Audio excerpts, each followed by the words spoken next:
National Aeronautics and Space Administration has received some exciting space imagery showing near the International Space Station. SpaceX crew 11 American astronaut Mike Fink, Russian cosmonaut Oleg Platonov, Japanese astronaut Kimiya Yue, American astronaut Zena Cardman docking and welcome remarks on Space Station. Thank you for tuning in to the NASA SpaceX Crew 11 mission. You're looking at a live view of that small dot there, which is Crew 11 on board Dragon Endeavour. I'm Jesse Anderson, a senior production manager here at SpaceX, and I'm joined by Joseph Zakrzewski with NASA Communications. We are just under a couple hours away from the final approach and docking of Dragon to the International Space Station. Overall, this will be Dragon's 49th visit to the space station and its 19th human spaceflight to the orbiting laboratory, including the Demo 2 flight test, 10 NASA Commercial Crew Program rotation flights, and 4 Axiom Space private astronaut missions. And this is SpaceX's 5th Dragon mission just this year. Now, as we continue to get those great views of Dragon making their approach to the International Space Station, let's look back over what their journey has been like these last 16-plus hours for them as launch day preparations started early this morning for our crew members. About 4 hours prior to launch, the crew completed their final medical checks before joining the SpaceX team to get into their spacesuits. And there you can see that those preparations well underway. And after suit up, NASA operations and checkout in the building, the crew walked out, waving some final farewells to their family and friends waiting outside. The next destination for the crew was then the launch pad, and that's where they would board their Teslas and take a short ride to Launch Complex 39A at NASA's Kennedy Space Center in Florida, where the Falcon 9 and the Dragon spacecraft were awaiting them.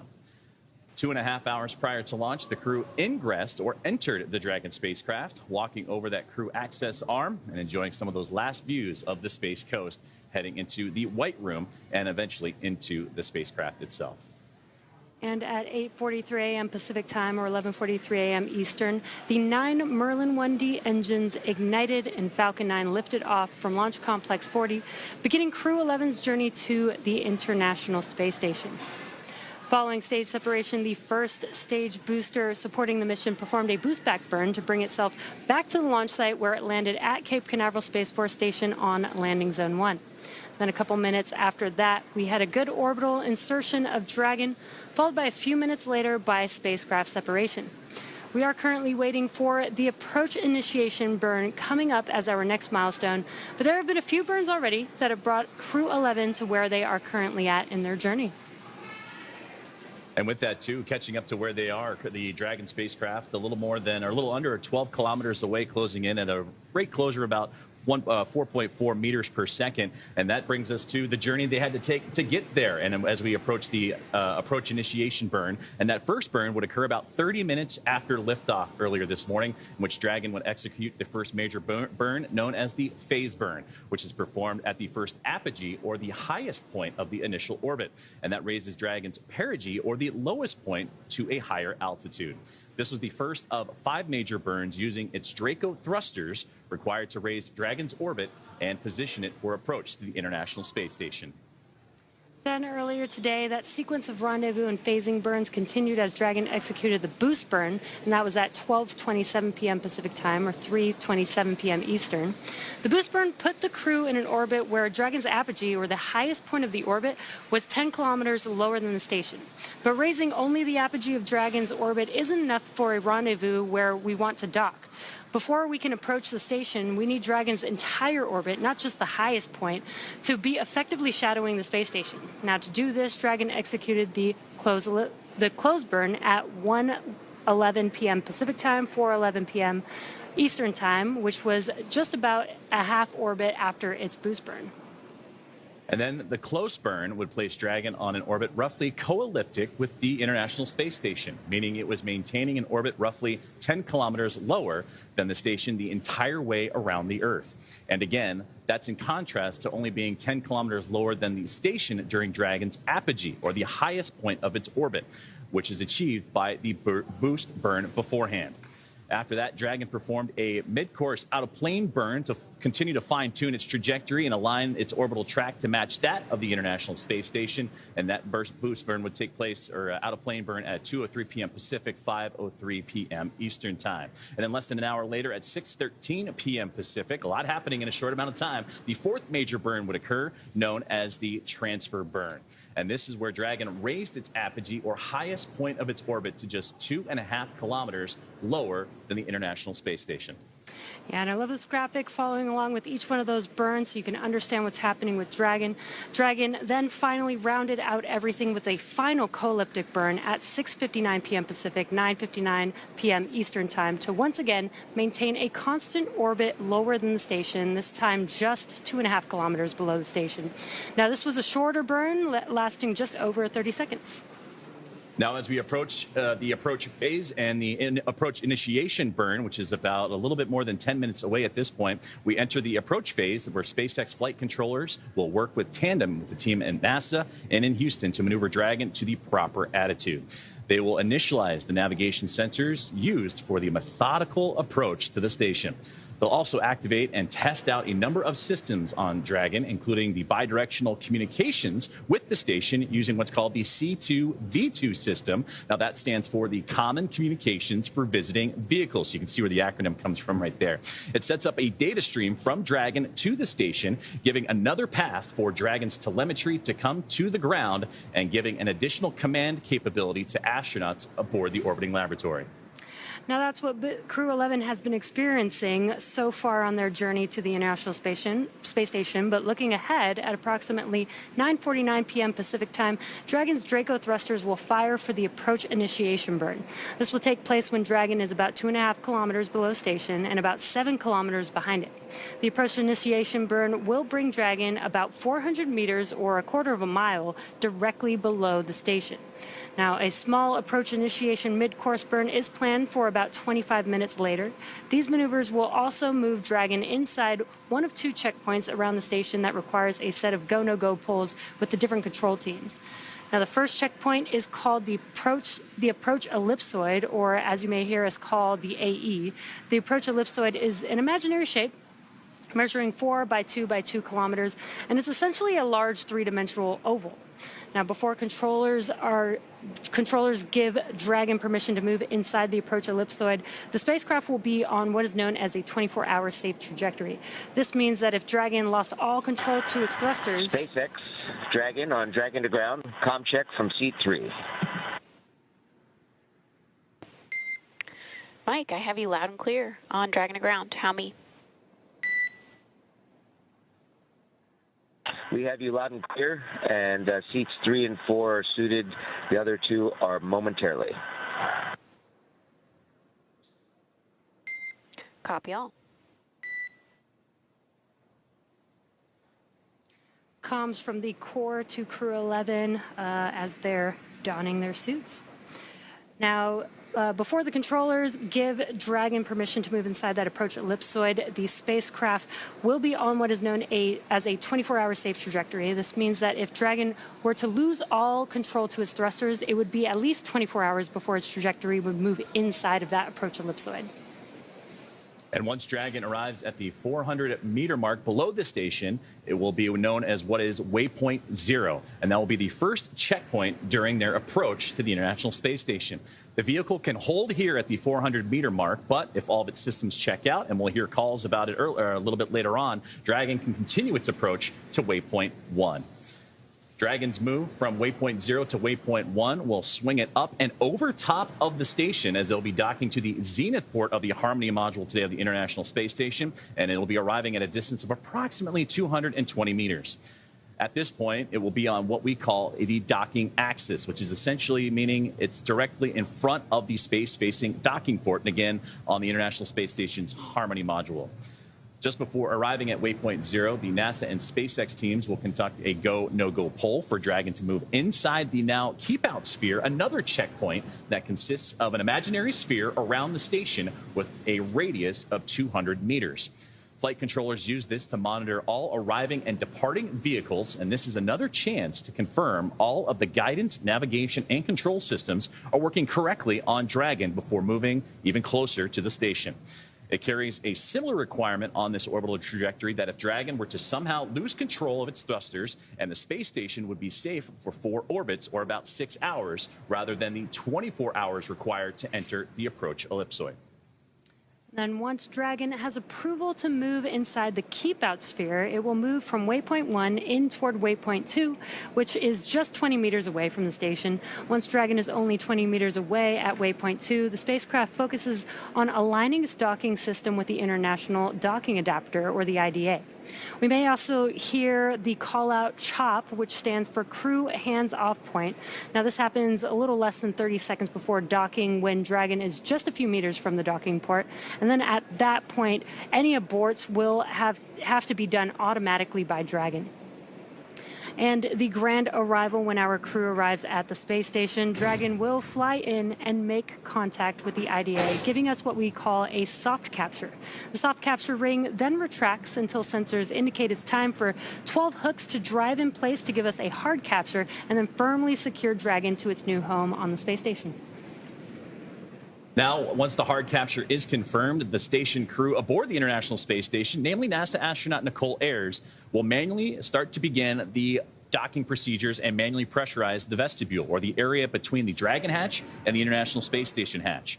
Meanwhile, umbilicals that provide power, audio, and data connections from the station to Dragon are then put in place. And then it's time for leak checks and hatch opening, which are currently timelined to come a little more than 2 hours following the docking. So right now we're continuing to track along, and we heard comms earlier between the ground and the crew. They're getting suited up to provide that extra layer of protection for them and pressurize those suits as we're entering another round of dynamic ops. It's been a busy day for Crew 11 after launch earlier this morning. So that approach initiation burn coming up in about 8 minutes or so. So we'll see and hear more communications as those crew members continue to get dressed up. Yeah, Crew 11 is currently coasting. They've got a couple more hours on their flight from launch this morning. And we did attempt a launch yesterday morning, but due to weather, had to move the launch this morning. But they're still docking around a similar time, which is great for them. They have a little bit of a shorter trip. Or I guess they could have had a longer trip on Dragon, which may have been a pro for them either way. And if they did launch yesterday, it would have been about a 39-hour phasing period Right. versus the 16 hours that you mentioned there. But even then, I feel like they might be a little anxious and excited to get there, because even at this moment, with the approach initiation burn and the anticipated docking time, which right now tracking around the 2:26 a.m. Eastern time, approximately 11:26 p.m. Pacific, that's still about 30-ish minutes, half an hour or so early. So you know that these Crew 11 members, with Commander Zena Cardman, pilot Mike Fink, both of NASA, and then you also have Kimi Yue of JAXA and Oleg Platonov of Roscosmos, again, getting suited up, getting ready for that approach initiation burn. But you heard it in their comms after the launch today, in those special words, a lot of emotion, a lot of excitement, I'd imagine, knowing that, you know, at the end of a trip, when you're hitting your destination, that excitement continues to ramp up. Yeah, and I'm sure Zena is very excited. She's been ready since last year, so I'm really excited to see her finally flying her mission. And there you can see the map, and you can see the destination for Crew 11. That's the International Space Station. That is where Crew 11 is heading to. And right now, the International Space Station making its way across the Pacific Ocean, and it's heading towards a southern southeast trajectory. So it's going to start to clip that southern portion of South America there. But yeah, as they continue that slow and methodical approach, they're approaching about 9 kilometers away from the International Space Station and closing in at a rate about 4.3 meters per second. So they're still moving along. And again, we're continuing to track that approach initiation burn, which we're going to be about 4 to 5 minutes away from that moment. But once they reach the International Space Station, they will become members of Expedition 73. And that already has 7 members on board. And taking a look at who's going to await them, we mentioned NASA astronaut Nicole Ayers. She's going to be a part of the hatch opening procedures that'll happen a little bit later on here today and tonight, or I guess tonight and this morning, depending on what coast you're on. But also NASA astronaut Johnny Kim. He's in the cupola, the window to the world, and he's using special technology to help monitor Dragon's progress as they continue to inch closer and closer to the International Space Station. Yeah, I'm sure both crews are very excited to meet each other. They are going to have a handoff period. This is very typical with NASA crew rotations, where we have about a week of time, depending on the mission and what needs to be handed off to each other. But this gives them that full handoff with each other before Crew 10 returns back home. And right now they're targeting for Crew 10 with that handover period of about 3 full days, and that'll be a familiarization of the International Space Station for 2 first-time flyers in Zena Cardman and Oleg Platonov, Cardman of NASA and Platonov of Roscosmos. They certainly want to make sure that they get their bearings, they know where they are, how to operate everything that they need to, but also the handover of research, technology demonstrations, everything that Crew 10 and Soyuz MS-29 have been working on, and then able to hand that off from Expedition 73. And then, of course, Johnny Kim, NASA astronaut, will depart with his Soyuz crewmates a little bit later on in the fall, and that's when Expedition 73 will turn into Expedition 74. But as you mentioned, right now they're targeting no earlier than the 6th of August for that handover period. Certainly a lot has to play in favor. The weather has to cooperate as well. A West Coast splashdown anticipated. It'll be the first NASA crew that'll return to the West Coast. So a lot to look forward to. But again, right now, Crew 11, they're just anxious to get back into their suits for that extra level of protection again as we continue to track AI burn, which is approaching about 3 to 4 minutes away from now. And we'll be sure to walk you through that. But for this crew and knowing what they've gone through and how flexible they have been, whether it's through weather yesterday or everything that's had to happen in their careers, it's been a flexible group, but a very grateful group. And I know that that is going to be a mentality that's going to carry not only through docking today, but throughout the course of their mission. Yeah, and Joseph, you mentioned that they are getting suited up in their suits. They do have to put on their suits when they're going through some dynamic events, including docking to the International Space Station. These suits just help keep them safe, keep them cool, in the unlikely event of a depressurization inside of the cabin during the docking operations. So they'll put their suits on, they'll get strapped in with their harnesses into their seats, and then once they're all ready to go, they can begin the process to dock to the International Space Station. And we'll continue to hear those comms called out from the core here in SpaceX in Hawthorne and their headquarters up to the crew. Of course, they'll do similar checks, leak checks, pressurization checks that we heard at launch time. They'll initiate all those procedures as they get ready for that approach initiation burn, again, coming up here in the next couple of minutes. But you mentioned the suits themselves. One thing that we talked about during the launch earlier this morning was that one of the astronauts, Colonel Mike Fink of NASA, is wearing one of the new IVA suits. Now, when you look at the crew all lined up, the 4 of them across, you can't really tell the differences. Everything seems, at least visually, the exact same, but I'm sure it'll be exciting for Fink to don that suit again, and I'd be curious to get his reaction knowing what his other crewmates are wearing as well. Yeah, that's what I love about SpaceX is that the crew really helps create the suits here, and you can see this animation on the screen. Now, the IVA suits have a 3D printed helmet. They're still very similar to each other, but there's been some upgrades. They do have a little bit more mobility on the new IVA suits. They've taken a lot from the extravehicular suits and have a little bit more mobility there. One of the top updates for this suit is that the suit is a 2-piece suit. So you can see on the waist where it looks like there's almost a seam there. On the new suit, that's where the zipper is, where they can separate the top part of the suit from the bottom part of the suit. Makes it a little bit easier to get into the suit. Now, the old IVA suit is 1 piece.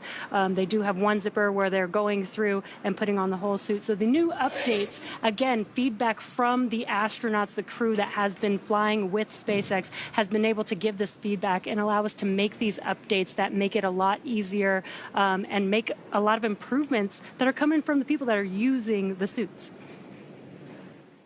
So as we get updates and the crew in their suits now, we just got note that the approach initiation burn is underway, and that's one of the big key milestones now for the Dragon spacecraft to continue its methodical approach to the International Space Station. So certainly some good news there as everything continuing to move forward as Dragon continues that stair step to catch up to the orbiting laboratory.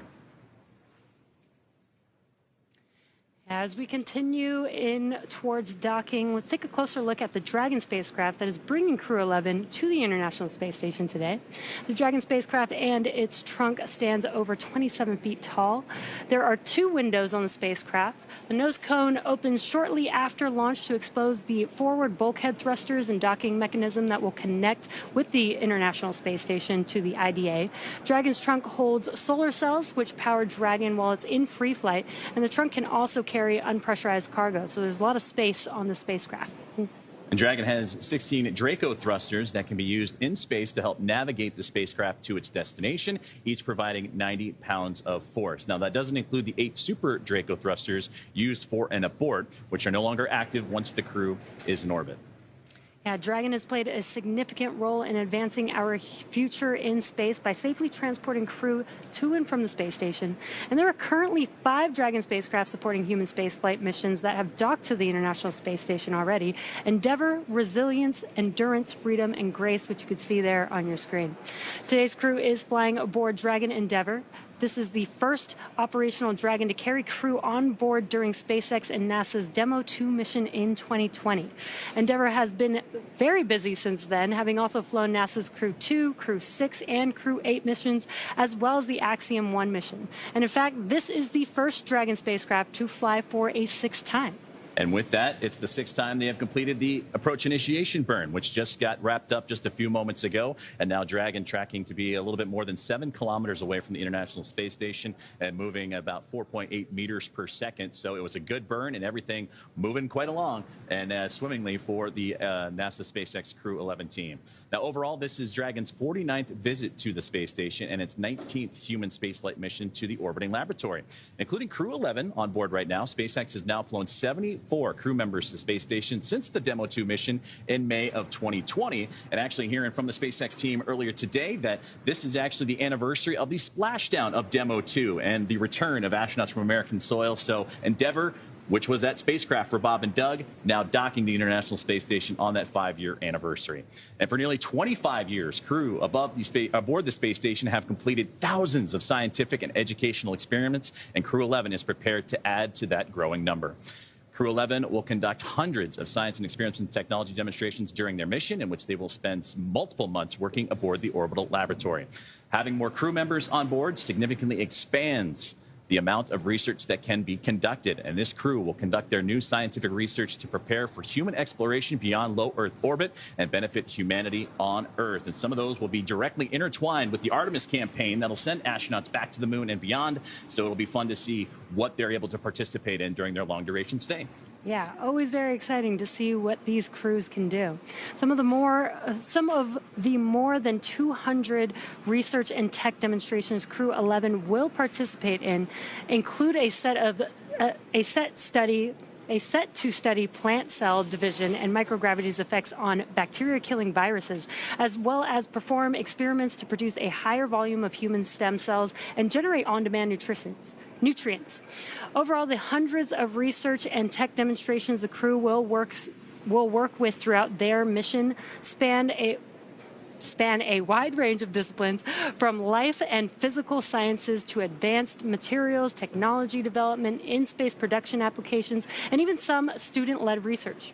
And not only will all this research provide valuable insights for future deep space missions of exploration and help establish a market in low Earth orbit, it will also directly benefit humanity here on Earth. When astronauts engage with students worldwide via the ISS ham radio program, researchers will use the ham radio hardware to test software for Navigation and Communication Test Bed, or NAVCOM, that could help shape future lunar navigation, which is a personal favorite of Mike Fink. And that was something that he talked about a lot during the media breakout sessions that we had with him. Is for him, during his last mission, which was 14 years ago, it was an opportunity to communicate with not only people in North America and in the United States, but he had a chance to communicate with people all across the world and took a lot of pride in that. He got to speak with everyone on each and every individual continent. So I know that's probably an experiment and technology that he's really excited to dive back in. Expedition 73 is also scheduled to conduct a Bionutrients 3 investigation, and that's producing essential nutrients on demand in space using engineering microbes like yogurt and yeast and helping offset nutrient loss during long-duration missions. The study also tests food safety, including pasteurization, while exploring sustainable techniques for deep space travel. And that really ties into the Artemis campaign. As we do missions further and further out, you're going to need to have those opportunities to preserve your food and be able to produce food when you're a little further away from home. Now, there are currently 7 astronauts and cosmonauts living aboard the International Space Station as a part of Expedition 73. As we continue to follow along and track the path of Crew 11 here this evening. Following Crew 11's arrival today, the space station will have a total of 11 crew members, fitting Crew 11 crew members aboard for just a few days. Part of those 11 crew members include the Crew 10 cadre of NASA astronauts, including Anne McClain. Nicole Ayers, who we mentioned earlier, will be part of the hatch opening procedures. JAXA astronaut Takuya Onishi and Roscosmos cosmonaut Kirill Peskov. Yeah, the Crew 10 astronauts will bring the new arrivals up to speed on everything happening aboard the space station, from emergency procedures to ongoing research. When NASA and SpaceX teams determine weather is ideal for splashdown, the members of Crew 10 will board their Dragon, named Endurance, and return back down to Earth. Now, direct handovers between crew allow for the continuity of these activities and help to ensure a continuous U.S. presence on the International Space Station. And that's been that for nearly a quarter of a decade. And celebrating the 25th anniversary of continuous human presence in November. I know that was something that program manager for the International Space Station, Dana Weigel, incredibly proud of, talked about it after the post-launch today and in a lot of the media breakout sessions. And a lot to look forward to. This will be the crew on board when that anniversary comes around. And in the fall, NASA astronaut Chris Williams and Roscosmos cosmonaut Sergei Kotsverchkov, as well as Sergei Mikhaev, will join the crew on orbit. And shortly after that, we'll have the departure of the Soyuz MS-27, and that's what we were talking about earlier with NASA astronaut Johnny Kim coming home, and that will mark the commencement of Expedition 74.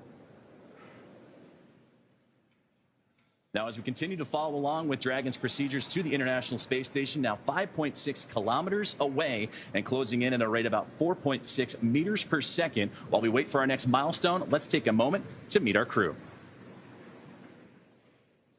NASA astronaut Zena Cardman is your Crew 11 commander. Selected as a NASA astronaut in 2017, Crew 11 is her first space flight. The Williamsburg, Virginia native holds a bachelor's degree in biology and a master's degree in marine sciences from the University of North Carolina at Chapel Hill. At the time of her astronaut selection, she was pursuing a doctorate in geosciences, and Cardman's geobiology and geochemical cycling research focused on subsurface environments from caves to deep sea sediments since completing initial training. Cardman has supported the real-time station operations and lunar surface exploration planning. So she's used to working and studying in environments that are harsh and isolating. Now, the pilot for Crew 11 is NASA astronaut Mike Fink. This is Fink's 4th trip to the space station, having logged 382 days in space and 9 spacewalks during Expedition 9 in 2004, Expedition 18 in 2008, and STS-134 in 2011, the final flight of the Space Shuttle Endeavour. Throughout the past decade, Fink has applied his expertise to NASA's Commercial Crew program, advancing the development and testing of Dragon and Boeing's Starliner spacecraft towards operational certification. The Emsworth, Pennsylvania native is a graduate of the United States Air Force Test Pilot School and holds a bachelor's degree from Massachusetts Institute of Technology, Cambridge, in both aeronautics and astronautics, as well as Earth, atmospheric, and planetary sciences. He also has a master's degree in aeronautics and astronautics from Stanford University in California. Fink is a retired U.S. Air Force colonel with more than 2,000 flight hours in over 30 different aircraft. And it is a special trip, this Crew 11, for Mike Fink, just because of what he's been able to accomplish with Space Shuttle Endeavour, the final mission there, right, and then moving on over to Dragon Endeavour for today's flight. Well, now moving on to Kimi Yui with 142 days in space. This mission is his 2nd trip to the International Space Station after his selection as a JAXA astronaut, in 2009.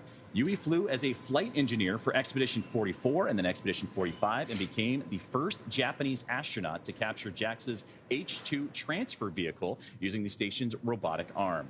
In addition to constructing a new experimental environment aboard Kibo, the Japanese experiment module, he conducted a total of 21 experiments for JAXA. In November 2016, Yui was assigned as the chief of the JAXA astronaut group. And last but not least is mission specialist and Roscosmonaut Oleg Platonov. This mission is his first spaceflight. Before his selection as a cosmonaut in 2018, Platonov earned a degree in engineering from Krasnodar Air Force Academy in aircraft operations and air traffic management. Assigned a test cosmonaut in 2021, he has experience in piloting aircraft, zero-gravity training, scuba diving, and wilderness survival. So now we continue to follow along with the path of Crew 11 as they recently completed the approach initiation burn, and everything went swimmingly for that burn. Everything nominal. The crew suited and seated, ready to continue their process. Now the next milestone is going to be waypoint 0, which we still have a little ways away. The crew about 4.7 kilometers away. Waypoint 0, that's the 400-meter mark for Dragon. So still some time, but anticipation continuing to build up as, again, the crew both aboard Dragon Endeavour and aboard the International Space Station, anxious to have hugs and handshakes here in the next little while. Yeah, we showed that graphic earlier with all those very close maneuvers as the Dragon spacecraft approaches the International Space Station. Every single one of these maneuvers is very slight and steady. But what I think is really cool is, like, we're getting, 400 meters away from the space station, but they're both moving at about 17,500 miles per hour. But speed is relative, so when you see them next to each other, it doesn't look that fast. They are flying very quickly. And I've heard a lot of astronauts in this process, they say slow is smooth, smooth is fast. So as methodical as it can be for the Dragon Endeavour spacecraft to make and inch its way, what we see on the screen, you're absolutely right. And to see them moving as quickly as they do, a lot can happen in a short amount of time. Well, we know that everybody is suited and seated, and again, we're continuing to track along as the Dragon spacecraft now 4.4 kilometers away from the International Space Station and continuing to close in on a range of about 4.2 meters per second.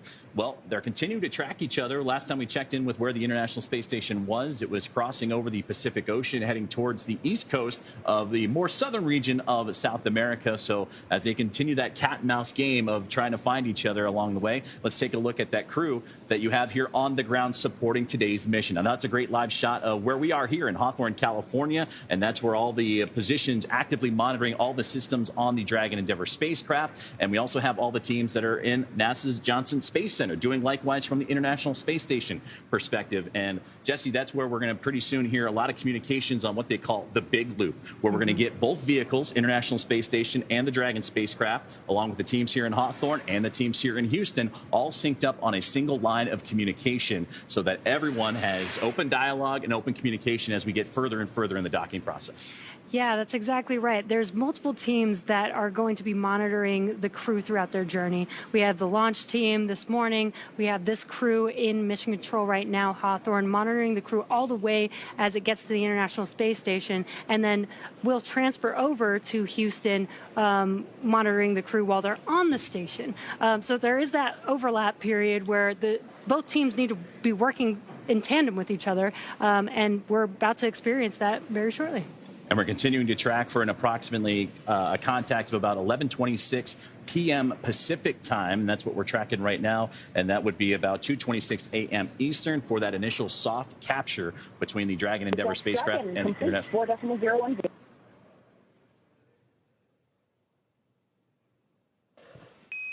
SpaceX copies on the big loop, 4.010 complete.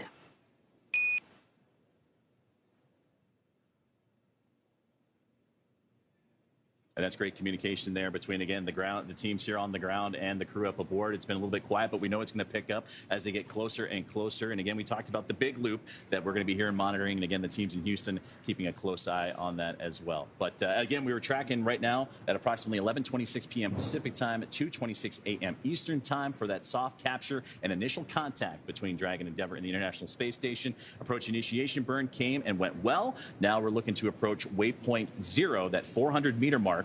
And again, Dragon now inside 4 kilometers away. Now 3.8 is what we're tracking, and starting to slow down a little bit, about 3.9 meters per second rate of closure. So they're getting closer and closer, Jesse.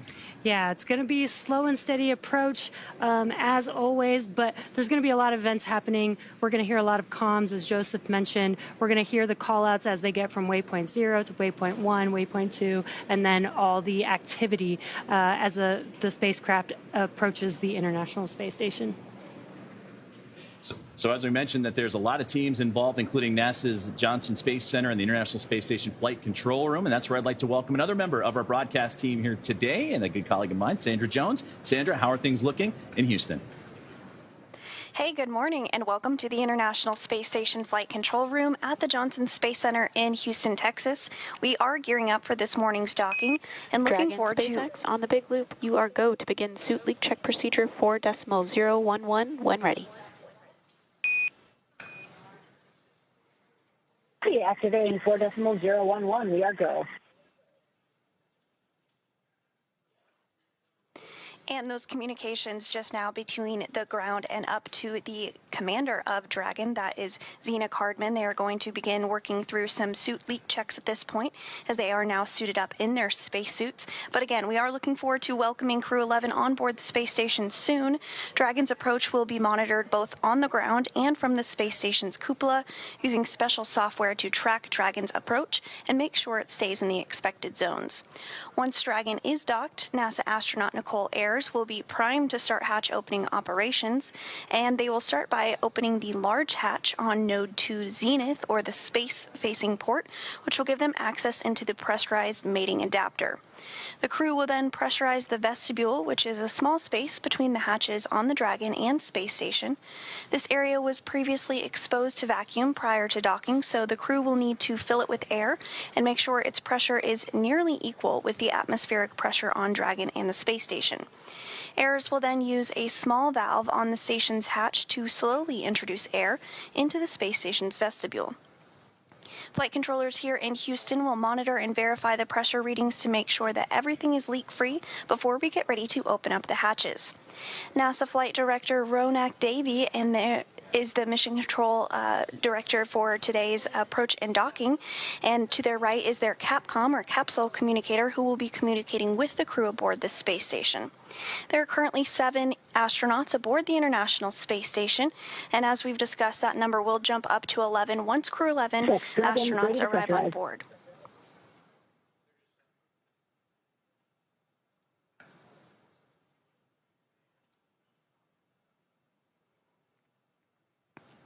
And as we continue to hear those communications as the crew is going to begin working through their leak checks, we're excited to get our Crew 11 astronauts aboard to work on handover. SpaceX on the big loop, you are go to initiate suit leak check.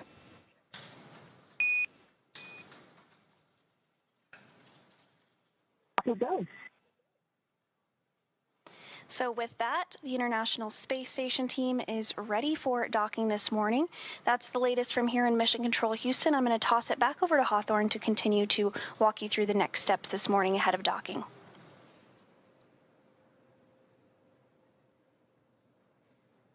Thanks, Sandra. Now coming up, once Dragon arrives at 400 meters below station, it will be at what is known as waypoint 0. That will be the first checkpoint during our approach, and you can kind of see these movements here on your screen on the graphic. The vehicle can hold here at 400 meters, but if all systems check out, Dragon can just continue its approach to waypoint 1. Dragon's move from waypoint 0 to waypoint 1 will swing it up and over top of the International Space Station, arriving at a distance approximately 220 meters. At this point, it will be what is called the docking axis, which is essentially means directly in front of the docking port. The crew are headed to the Zenith port of the International Space Station, or the space-facing port, the Node 2 of the International Space Station. Dragon has docked to Node 2, also known as Harmony, for all of those crewed missions so far, because that's where both the international docking adapters are located. And once Dragon is only 20 meters away at waypoint 2, the spacecraft focuses on aligning its docking system with the International Docking Adapter.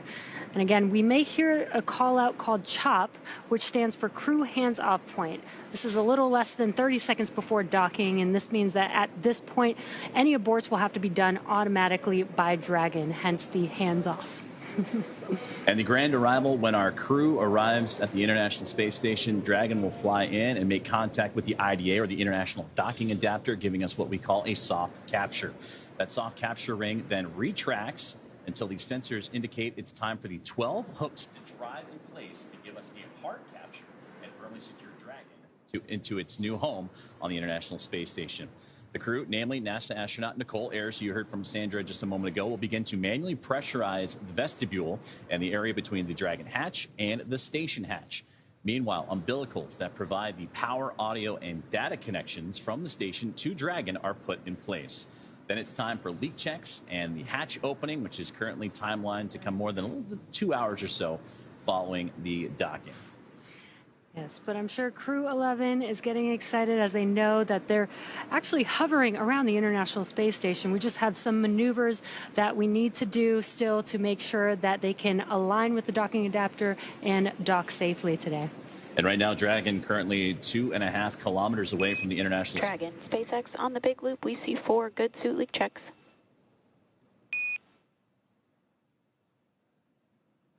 Dragon copies on the big loop. We see the same. And the big loop communications continuing as the crew in their suits and doing those suit checks again. Time for the leak checks and hatch openings, which we'll see a little bit later on, but all part of those safety procedures put in place for not only for the spacecraft, but eventually onto docking and before we can open up the hatch and have those handshakes and hugs. Now, we mentioned earlier that this is the same Crew 11 team that's going to be on board the International Space Station for its 25th anniversary of continuous human presence, and they're going to join what's already 7 crew members on board the International Space Station of Expedition 73, including Crew 10 and Soyuz MS-27. Now, the members of Crew 10, they launched back in March 12th, in fact, of 2025, and they have been up there for a little while, led by NASA astronaut and commander of the crew, Anne McClain, first-time flyer, and NASA for the pilot of Crew 10, Nicole Ayers, Takuya Onishi of JAXA, and Kirill Peskov of Roscosmos. And also Johnny Kim, the NASA astronaut, a part of the Soyuz MS-27 crew that launched back in early April with Sergei Ryzhikov and Alexei Zubritsky. So for Zena Cardman, Mike Fink, Kimi Yui, and Oleg Platonov, excited for that reunion. And in fact, Zena Cardman, NASA classmates, a part of the Turtles class with Johnny Kim. So I know they're excited to catch up with each other as well. Kimi Yui onboarded and became an astronaut along with Takuya Onishi. And for Yui, that's his best friend. He's actually looking forward to going and reuniting with his best friend. And it's been a little while, about 4 years since the last time there were 2 JAXA astronauts on the International Space Station together. So impressive there. And then for Oleg Platonov, reuniting with his Roscosmos cosmonaut crew as well. So a lot of reuniting, a lot of happiness that'll be coming from this crew. But to be a part of this expedition and then also be the crew on board for 25 years of continuous human presence, all kinds of milestones to celebrate. Yeah, that's probably pretty exciting to go and meet your best friend in space. I think that's really cool that we are getting more crew in space, government and commercial crew in space, and maybe one day, you know, that'll be the phone call you make, like, hey, I'll meet you in space. And to that effect, too, just because of where they're docking today, again, that Zenith port, the space-facing port of the Harmony module, that was recently vacated just a couple of weeks ago from Axiom Mission 4, the 4th private astronaut to the International Space Station. So a lot of comings and goings and a lot of people on board station at any given point. But for them to come around and for the Dragon Endeavour celebrating its own milestones at 6th flight and its return to the International Space Station again after 5 years ago to this day, it was the splashdown and return of Demo 2. And there's some great views that we're now getting. And this is from Dragon looking to the International Space Station, that sun shining bright, reflecting off of it and bouncing back towards the Dragon Endeavour spacecraft. That is a view to see as your destination that you are making your way towards. As Dragon approaches the International Space Station, that view should get clearer and clearer, larger and larger right now. And there's a view inside of Dragon where we can see the commander and pilot of Crew 11. Again, this is an autonomous vehicle, so they really are just monitoring. You could see them utilizing those display screens there in front of them. And they're just monitoring all the operations that are happening on Dragon as they approach. This helps them stay aware. They do have to stay inside of their seats, so they can't look out the window very much. Very hard to see where Dragon actually is in comparison to the International Space Station. So those displays actually help them understand what's happening, where is Dragon, how close is it to the International Space Station, so that they can monitor and understand what's happening when they hear different sounds of the thrusters firing as Dragon is maneuvering its way towards the station. And if necessary, there can be mid-course maneuvering after the approach initiation burn, which has already happened. And we just got note that there will be some more fine-tuning of the Dragon Endeavour spacecraft. And there you're seeing the over-the-shoulder shots as Mike Fink and Zena Cardman. Those are the two in the middle of the capsule. Platonov and Yui are on either side of them, but they're the ones talking over. And as you said, Jesse, monitoring what's soon to be in about a minute and a half to a minute or so of what's going to be that fine-tuning burn to make sure that Dragon is fine-tuning its path and on the right approach. You can see the great numbers down there at the bottom of your screen, too, of how close Dragon is getting to the International Space Station. And there's the space station from Dragon once again, as they are 13 hours and 30 minutes into today's flight. Their flight from liftoff, which was earlier this morning at 11:43 a.m. Eastern, 8:43 a.m. Pacific time. So it's been a event-filled day for this Crew 11 team. Had they lifted off on the first attempt yesterday, it would have been a lot longer of a phasing, about 39 hours or so, a chance to get settled in. And there's a great view from the International Space Station on the right side, looking down at Dragon. So they're inching their way slowly but surely as we continue to monitor the progress of the Dragon spacecraft. But again, we did catch word that there will be an out-of-plane burn, an adjustment burn to follow up, so they continue that fine-tuning process and make their way to the International Space Station. And some great views here on the left-hand side inside of Dragon with the crew on your right-hand side, again, from the International Space Station, looking at Dragon as it approached. And in the bottom right-hand of your corner, you could see the graphic showing the thrusters on Dragon, which I think is really cool. It's a live graphic of every thruster that is thrusting, essentially. And I think it's so cool because, you know, they're firing at different moments. There's a lot of tweaking that needs to happen. So there's several different thrusters firing at all different times to make sure that Dragon is oriented exactly the way that it needs to make its way as it approaches closer and closer to the International Space Station.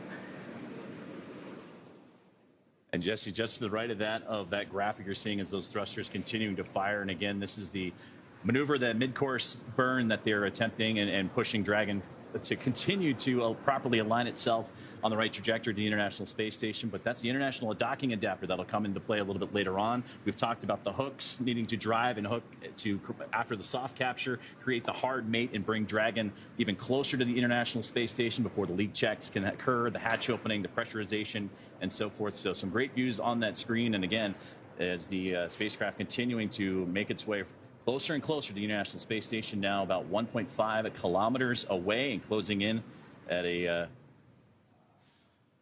good rate as well of about 2 meters per second, as both Dragon spacecraft and the International Space Station now covering over the southernmost portions of Africa. Dragon SpaceX on the big loop, mid-course maneuver complete, performance nominal. Trajectory has converged on waypoint 0. Dragon copies. Great news. Great news indeed. That mid-course maneuver burn is complete. That was where we were seeing all those thrusters firing. Again, an adjustment needed as the vehicle approaches the International Space Station.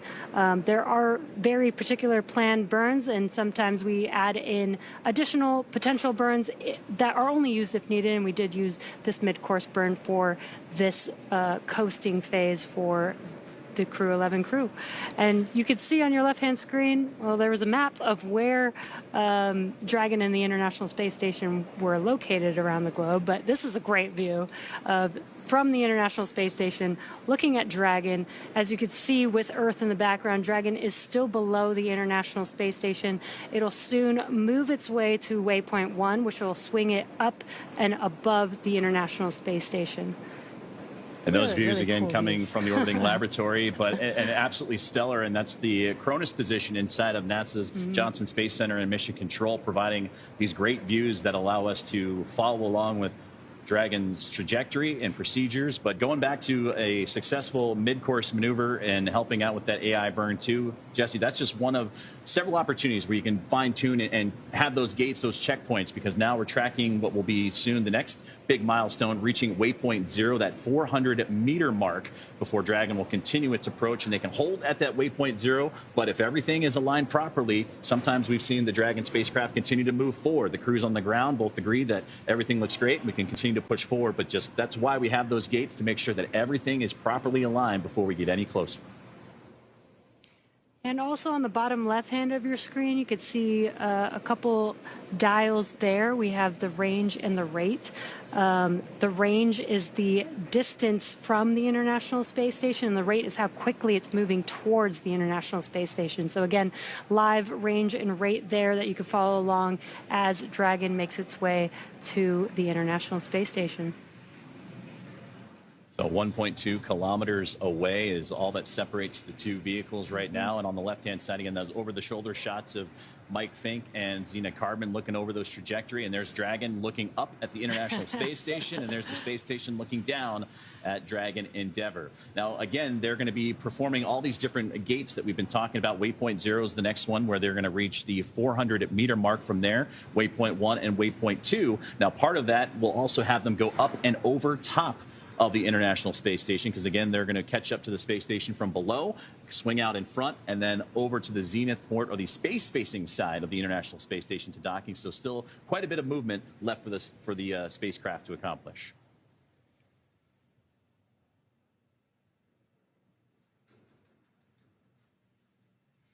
Again, as we've been mentioning, the crew is in their seats. The commander and pilot are both monitoring using those displays that are right in front of them. Again, just monitoring.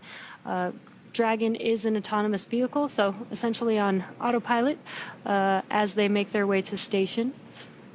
And I love this view of the International Space Station. You know, you see pictures and sometimes models of the International Space Station, but when you get to see it live, like a live view like this, it is so cool to know that that is flying above the Earth at all times, and you get to see it a little bit up close. Even though we're down here on Earth, we get to see it live on these views. Especially as we get closer, all the hardware up close from the solar arrays you can see fanned out on either side. As we now just got word that there's going to be a go, no-go poll for whether or not the Dragon spacecraft can proceed past Waypoint 0, or if they need to hold at that given point. So that's where everything will continue to be monitored from the teams on the ground, as well as the teams inside the International Space Station and the Dragon spacecraft. The big loop, you've heard it when they call up, they say Dragon on the big loop. That's what they mean, the communications that everyone is a part of, whether it's here in Hawthorne, in Houston, on the International Space Station, or inside Dragon Endeavour.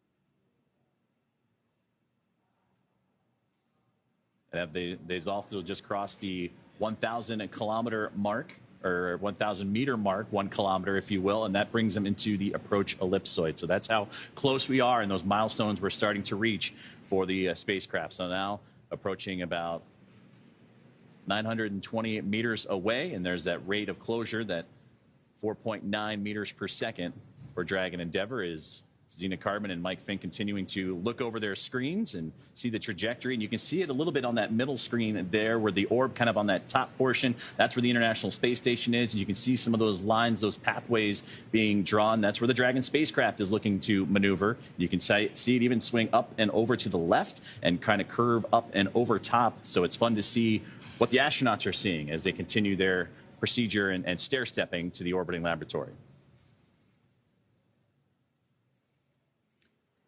And there you can see, this is a graphic of what Joseph was just mentioning. When they reach that waypoint 0 point on the graphic, again, the vehicle will move towards waypoint 1, which will swing up and over the International Space Station. This graphic is showing the Dragon spacecraft when it's below the station, moving from Earth towards the station.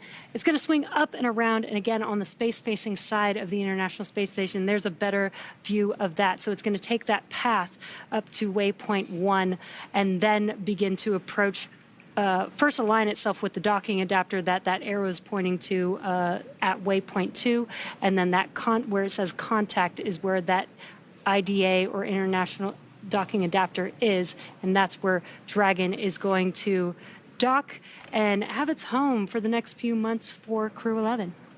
And we're still tracking that docking time, that soft capture time, at around about 11:26 p.m. Pacific, 2:26 a.m. Eastern time. And of course, as we continue to make our way towards the next milestone, that is Waypoint 0 that we're talking about, we're going to get word of that go, no-go poll for the teams on the ground and how they wish for the spacecraft to continue to proceed. And there you get another great look again as coming down from the International Space Station, looking at the Dragon spacecraft. And you see that strobe light blinking, especially when you're in an orbital nighttime. It's helpful because that helps bring a shine of light literally on the International Space Station to help fine-tune some of those trajectory adjustments if necessary. Dragon SpaceX on the big loop. Ground is go for approach 0.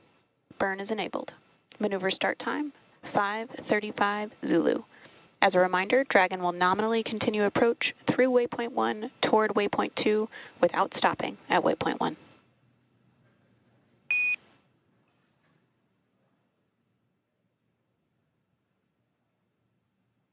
Dragon copies. We see the approach leg enabled flag is true. This will initiate at 0535 Zulu. Dragon will not stop at waypoint 1.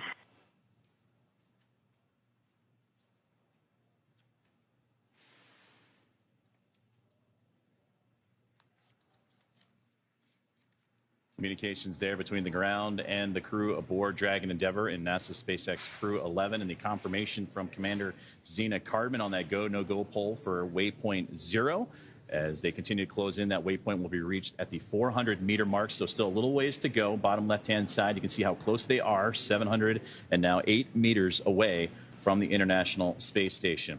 Well, this crew is going to be on board, Jesse, as you mentioned, for a good several months, and they're going to be participating in a lot of technology demonstrations, outreach activities, but also a lot of human research and performance. And one of the science experiments and research activations that they're going to dive into is right interwoven with the Artemis campaign, and that is simulated lunar landings that they'll be participating in microgravity, because again, that's the International Space Station, a unique perspective to accomplish a lot of these research. And select crew members will participate in this series of simulated moon landings before, during, and after their flight, and they're going to use handheld controllers to help over multiple screens, and they will fly through simulated scenarios created to resemble the lunar South Pole region that the Artemis crews plan to visit. And this experience will allow researchers to evaluate how different gravitational forces may disorient astronauts and affect their ability to pilot a spacecraft like a lunar lander. So that's a great way of using the International Space Station and that unique microgravity environment to advance NASA and the world's objectives of moving and returning to the moon and beyond.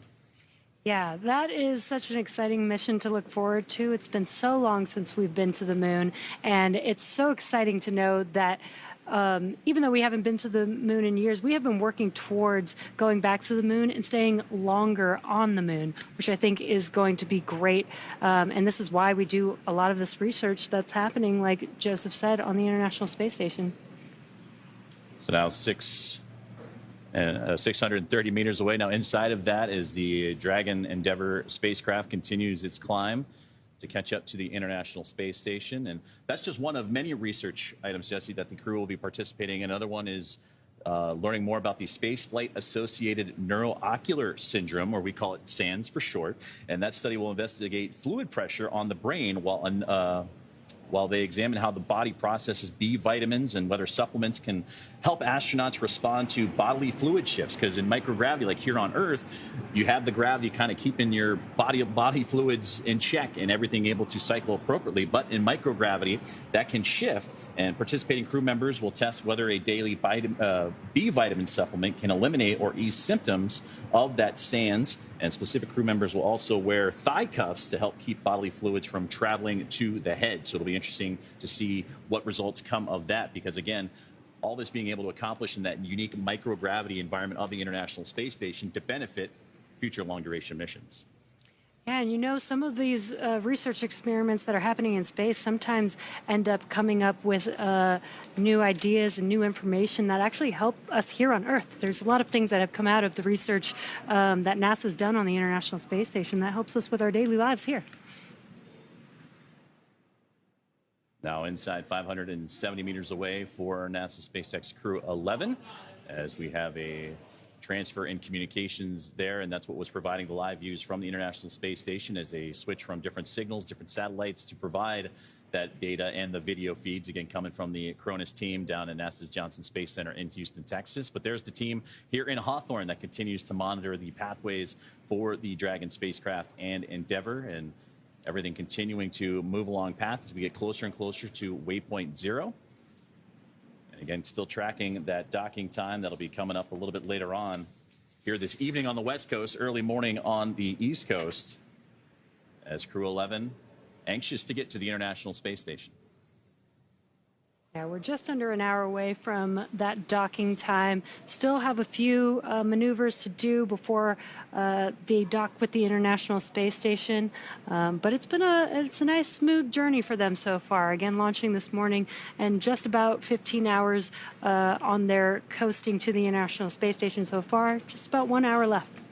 And that's what you're seeing right there in the bottom of your screen there, the T+. That's 13 hours, 45 minutes, and now 40 some odd seconds since they launched earlier this morning at 11:43 a.m. Eastern time, as we're now getting those views back as they were able to reconnect all the communications there. There's the Dragon spacecraft looking at a wonderful rendition and wonderful resolution of the International Space Station right there. And you can even see a Dragon spacecraft that is for Crew 10 right there on the topmost portion of the International Space Station. And that is the Dragon Endurance that took Crew 10 back to the orbiting lab back in March.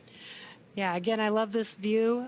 Just for perspective, the International Space Station is about the size of a football field. So with that in mind, you can kind of see how far Dragon is from the International Space Station so far. But as it gets closer, you can see how large the International Space Station really is. We're about 5 minutes away from reaching waypoint 0 as we're closing in about 100 meters in terms of distance until we reach that 400-meter mark, and that's where waypoint 0 is to begin the first of what is going to be 3 gates or 3 checkpoints for the Dragon spacecraft to reach: waypoint 0, waypoint 1, and waypoint 2.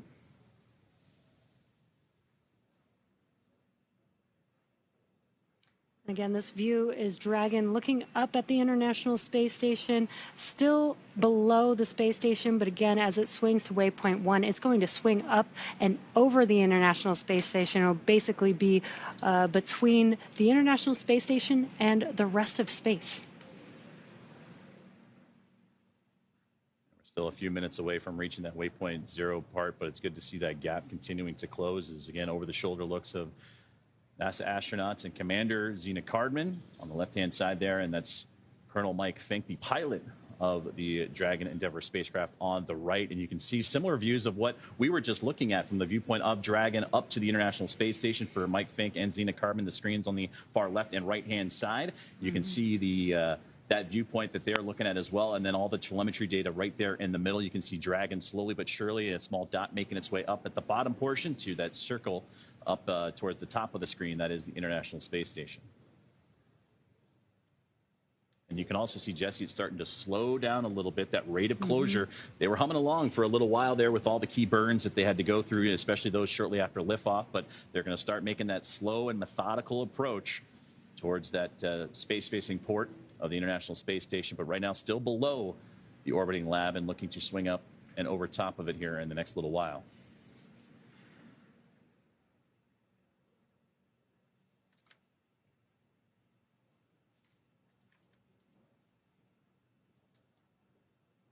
Now approaching 460 meters away, and again tracking for that docking time of approximately 11:26 a.m. Pacific, p.m. Pacific, 2:26 a.m.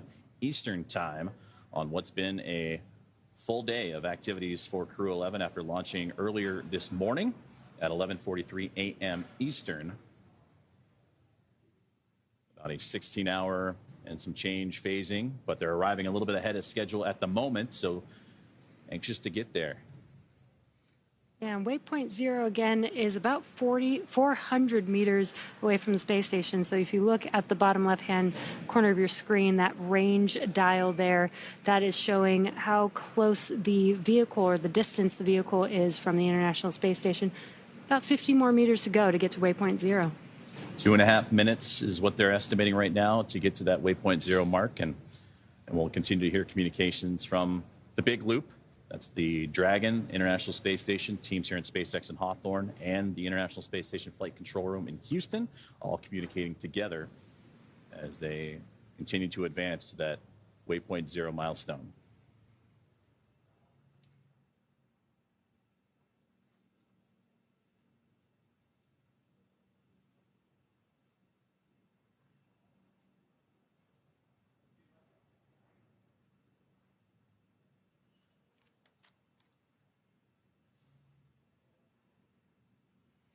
And if you're just joining us, you are watching Crew 11's approach to the International Space Station.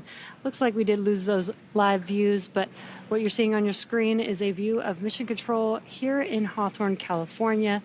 These are the members of the SpaceX team monitoring Dragon and the crew all the way through their journey to the International Space Station. And those views continue to come and go, and that's perfectly normal. That's the communication shifting between different points of contact for the vehicles as they continue to orbit around the Earth, 17,500 miles an hour. You have to kind of pinpoint those communications. So there's little acquisitions of signal, AOS that you sometimes hear, or loss of signal, LOS that you sometimes hear. So there's a great view of the teams inside of the SpaceX Mission Control here in Hawthorne as we await the acquisition of signal for both the Dragon spacecraft and the International Space Station to continue to bring those views. But right now we're coming up on about a minute away from reaching that waypoint 0 mark, and that's where those first of 3 gates will occur. So far, recapping what's happened, we mentioned that the launch was earlier this morning for NASA SpaceX Crew 11, and then shortly after launch, they would begin a sequence of burns, Jesse, that they would need to accomplish to stair-step their way, climb up higher, to connect and eventually catch up to the International Space Station, which they are still doing so today, and they have done so swimmingly. Everything has been going as planned for the teams and monitoring those up on the Dragon spacecraft, International Space Station, and here on the ground. And that's where it kind of puts us where we are today, is they're starting to make that 400-meter mark away and ever so slowly making it closer and closer. And again, we are approaching waypoint 0. We were just about 50 meters away when we lost that live view. But here's that graphic again to show you where Dragon currently is. Again, waypoint 0 is just 400 meters from the International Space Station. Once we reach waypoint 0, the vehicle is going to swing itself up and over the International Space Station. So this view of this graphic here showing Dragon below, basically between Earth and the International Space Station. And so to make its way from waypoint 0 to waypoint 1, it will be swinging around the space station. Here's that graphic there, up to waypoint 1, which will be between the space station and space. And then it'll align itself with that docking adapter and then make its way to dock with the International Space Station. It'll pass through waypoint 2, which is about 20 meters from the space station. Again, these are just checkpoints to make sure that the vehicle is healthy, that the International Space Station is ready for them to continue their approach, and then it'll eventually do a soft capture with the IDA and then a hard capture with 12 hard hooks that will safe the vehicle to the International Space Station for its home for the next few months. And I love that graphic, too, because it illustrates the milestones and distance, too. Not only we say waypoint 0, waypoint 1, waypoint 2, what does that mean? Well, we said 400 meters. That's waypoint 0. When you get to waypoint 1, as you mentioned, Jesse, it goes up over top. It'll be 220 meters away, and then it'll continue to approach to the 20-meter mark. Dragon SpaceX on Dragon to ground. Approach 0 has started, and the trajectory has converged on waypoint 1.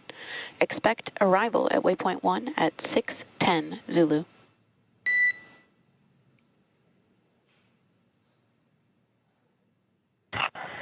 Dragon copies, expecting waypoint 1, 610 Zulu. Dragon to ground.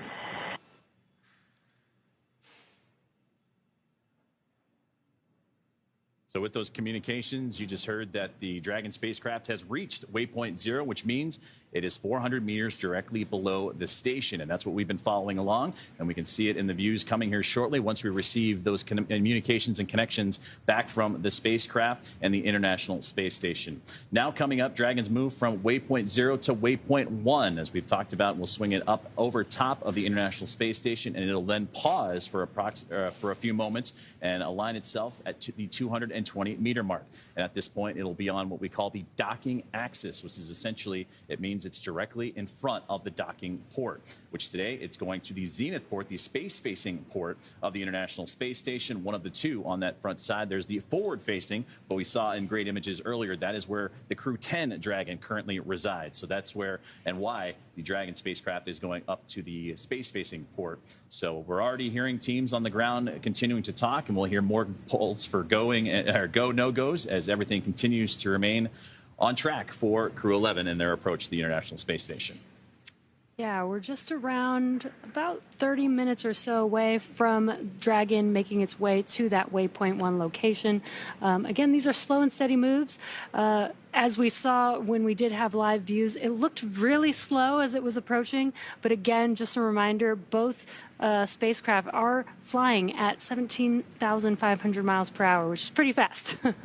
And that docking port, again, was just recently vacated a couple of weeks ago from Axiom mission for the 4th private astronaut mission to the International Space Station that saw former NASA astronaut Peggy Whitson and her crew that had representatives for the first time coming to the International Space Station from India, Poland, and Hungary. So it's certainly a milestone mission there, but they recently had departed, splashed down off the West Coast, the second West Coast splashdown for a SpaceX Dragon. Crew 10 will be the first NASA crew to do so, but again, that's where the home will be for Crew 11 here in the next little while as we get those great views back. 410 meters is where they currently reside, and at waypoint 0, and we are now approaching the 14-hour mark of today's journey for the Crew 11 crew. And love that we get these live views. Again, this is the Crew 11 crew looking up at the International Space Station. The vehicle's still between Earth and the space station. And again, it's swinging to waypoint 1, where it will be between the space station and space on the space-facing side, which is where it's going to dock today in under an hour from now. Now, this is the 6th flight of Dragon Endeavour that Crew 11 is on board right now. We've talked about the milestones, that today is the 5th anniversary of the return of the Demo 2 crew with Bob and Doug, but this also supported, the spacecraft also supported Crew 2. We talked about Axiom Mission 4. This spacecraft supported the first private astronaut mission, Axiom Mission 1, Crew 6, and Crew 8. So a great history, as this is, again, the first flight of this particular Dragon and the first Dragon spacecraft to have 6 flights under its belt. Yeah, the flight leader of the 5 Dragon spacecraft that we have in operation, carrying crew to and from the International Space Station out into space. Just pretty incredible how far reusability has come with spacecraft. The fact that we are on the 6th flight of Dragon is mind-blowing to me.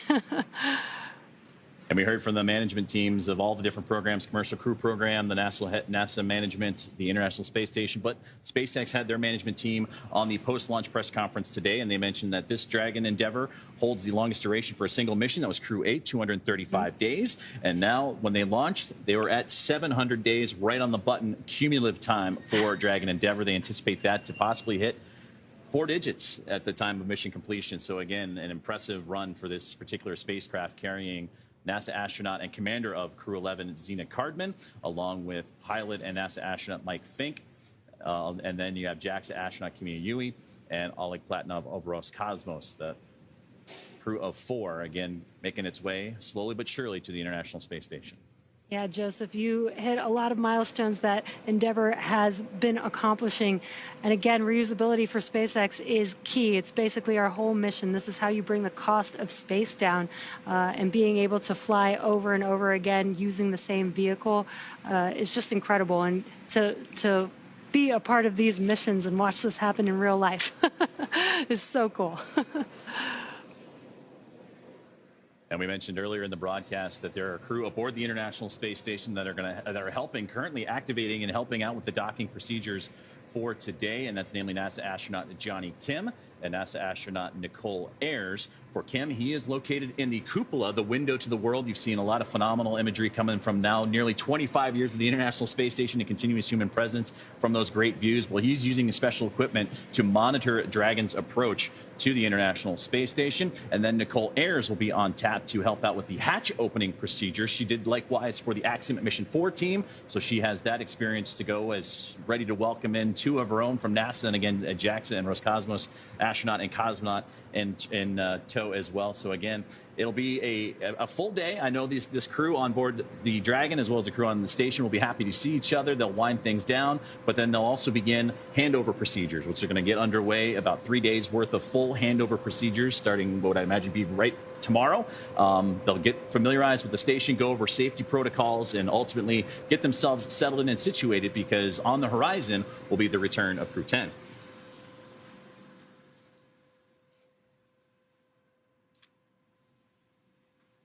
And if you look in your right bottom corner, again, you can see a graphic of the Dragon spacecraft with the locations of its thrusters. And you can see the thrusters are firing one at a time. Again, it's moving from waypoint 0 to waypoint 1, and it's flying autonomously, so the thrusters are firing exactly what it needs to continue to adjust to make its way to that waypoint 1 location. I think that's so cool that you could see that live there. We don't always get views of the Dragon spacecraft where you can see the thruster. Sometimes we do, but this graphic allows you to see it in real time, which is awesome.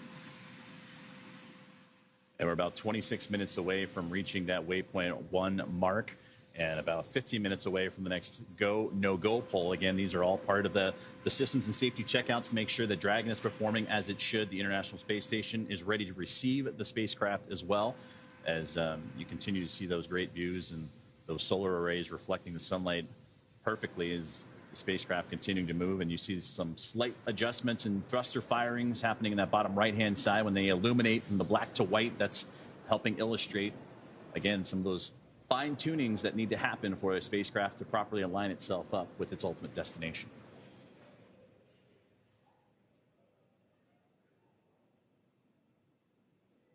So to recap what we've been seeing so far here this evening, and what has been now just inside of the 14-hour mark of today's flight, earlier this morning, Crew 11, NASA SpaceX Crew 11, would launch from the Kennedy Space Center off the Florida coast at 11:43 a.m.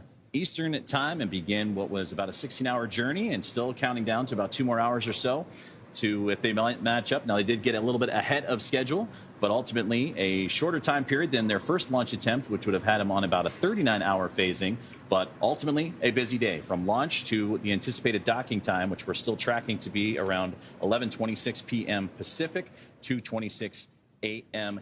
Eastern time. And as we mentioned earlier, we're a few more minutes away from the waypoint 1 milestone, which will be 220 meters away, is all that separates the Dragon spacecraft and the International Space Station. And again, we're going to hear another round of go, no-go polls as the crew on board. You can see again Mike Fink on the right-hand side, Zena Cardman, she is on the left, working through their screens. And again, as you mentioned, Jesse, autonomously Dragon, the ability to dock, but if they do need to take over manual control, they can do so, but certainly following along with every step of their procedures.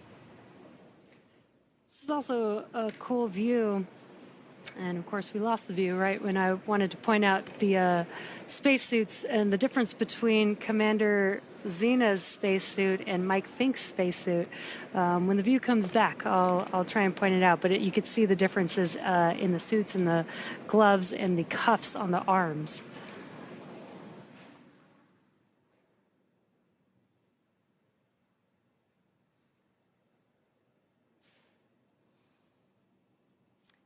And there you could see those suits.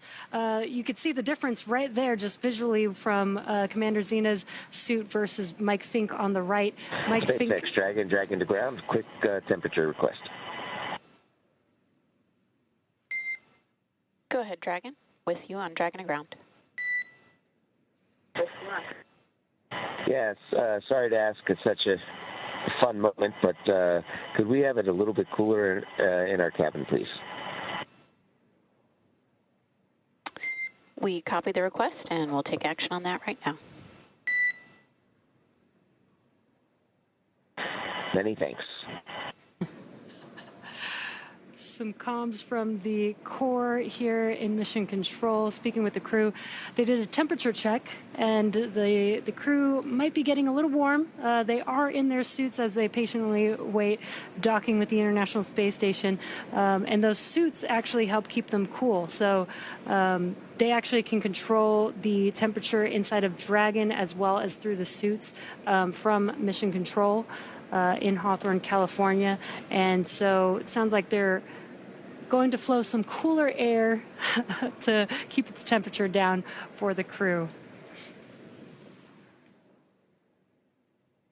So now 14 hours and 4 minutes into today's flight, as Crew 11 continuing to make that methodical approach to the International Space Station. We have made its way from waypoint 0, now looking to get to waypoint 1 as we continue to follow along with the trajectory of the Dragon Endeavour spacecraft.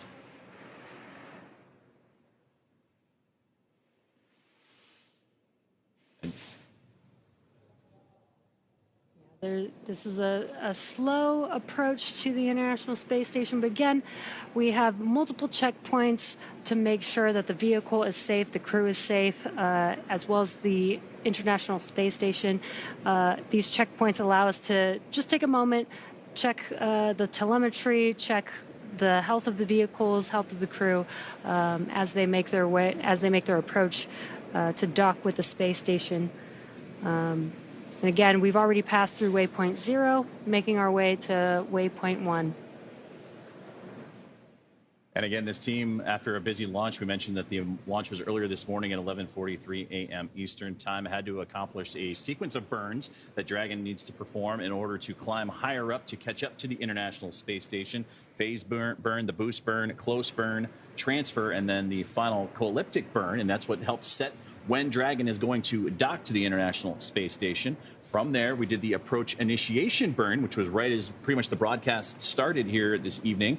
And from there, we've now made our way to waypoint 0. There was a slight adjustment between the approach initiation and waypoint 0 to, again, fine-tune that Dragon path to the orbiting laboratory. And now we await for the arrival to waypoint 1, which should be coming up here in just a little while now. But again, it's that methodical approach and that fine-tuning, and again, the communications between the teams on the ground that help this process along. And another great view. This time you see the arc of the Earth with the backdrop of the SpaceX Dragon Endeavour spacecraft. That's that little white dot, that little white speck you see against the blackness of space.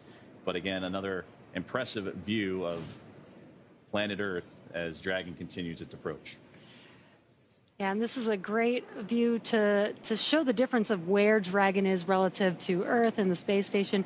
Earlier, just about 20 minutes ago, when the International Space Station was looking at Dragon, you could see Earth in the background, so you could tell that Dragon was between the Earth and the space station. Now it's kind of almost approaching the side of the International Space Station, not quite there yet, but you could see this is the path that it's taking to move up and over the International Space Station to make it to the space-facing side. Right now, Dragon and the International Space Station, they're flying off the coast of Japan at the moment as they continue to try and catch up to one another, flying 17,500 miles per hour.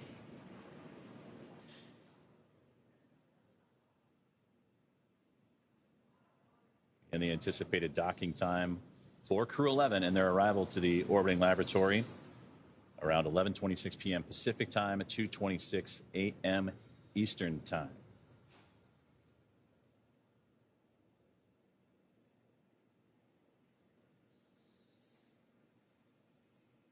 And that is the Dragon spacecraft right there, that white speck, and a great view from the ground teams and NASA's Johnson Space Center and Mission Control, the International Space Station Flight Control Room, the Cronus position, using those exterior cameras of the International Space Station to provide us with these spectacular views.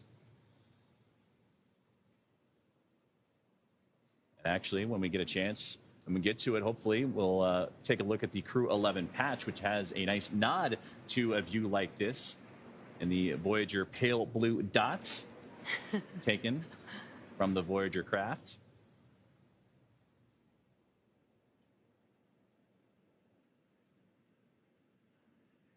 Again, coming up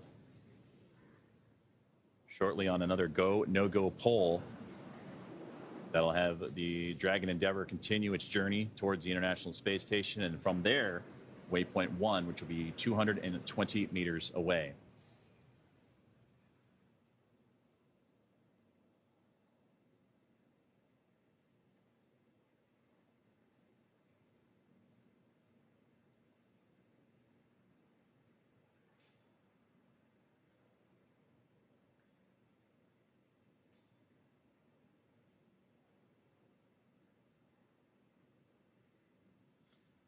Well, as we continue to bring these great views and follow along the path of Dragon Endeavour, we talked about the teams in NASA's Johnson Space Center in Houston and Texas in the International Space Station Flight Control Room as they continue to monitor the progress of the Dragon Endeavour spacecraft. Let's check back in with Sandra Jones from Mission Control. Thanks, Joseph. Right now, the crew on board Space Station is awake and preparing for the upcoming docking of Dragon to Space Station. Everything is continuing to look good here on the Space Station side. As we've mentioned, NASA astronaut Johnny Kim will be in the Space Station's cupola using special software to track Dragon's approach and make sure it stays in the expected zones. NASA astronaut Nicole Ayers will also be primed for hatch opening operations once Dragon is docked. During these operations, they'll start by opening the large hatch on Node 2 Zenith, which is that space-facing port, to give them access into the pressurized mating adapter. The crew will then pressurize the vestibule, which is a small space between the hatches on Dragon and the space station. Because this area was exposed to vacuum prior to docking, the crew needs to fill it with air and make sure its pressure is nearly equal with the atmospheric pressure on Dragon and the International Space Station. Airers will use a small valve on the station's hatch to slowly introduce air into the station's vestibule. Flight controllers here in Houston will monitor and verify the pressure readings here to make sure that everything is leak-free before we get ready to open up the hatches. This entire process will take a couple of hours to complete. We are looking forward to docking today, still tracking 1:26 a.m. Central Time, followed by hatch opening about an hour and a half later. We'll round it all out with a welcome ceremony as Crew 11 officially joins the Expedition 73 crew currently aboard the International Space Station. Again, everything continuing to go smoothly from here in Mission Control Houston, so back over to Hawthorne.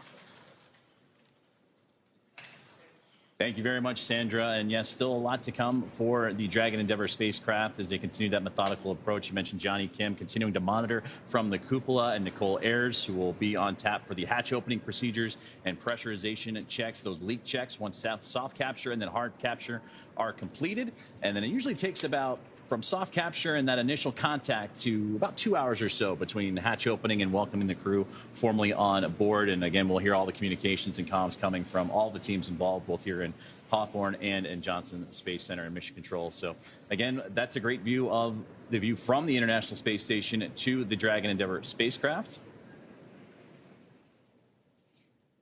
This is a great view from the International Space Station, looking at Dragon as it's making its approach. And the sun is shining bright on Dragon, looking very bright there. We might be able to see some live thrust firings here from this view. There you go. And I like that you can see the reflection of Dragon in the lens. Yeah. It's a pretty awesome view. And there we're getting a sharper image. Very clear image of Dragon now. Very telling. Dragon SpaceX on Dragon to ground for cabin temperature.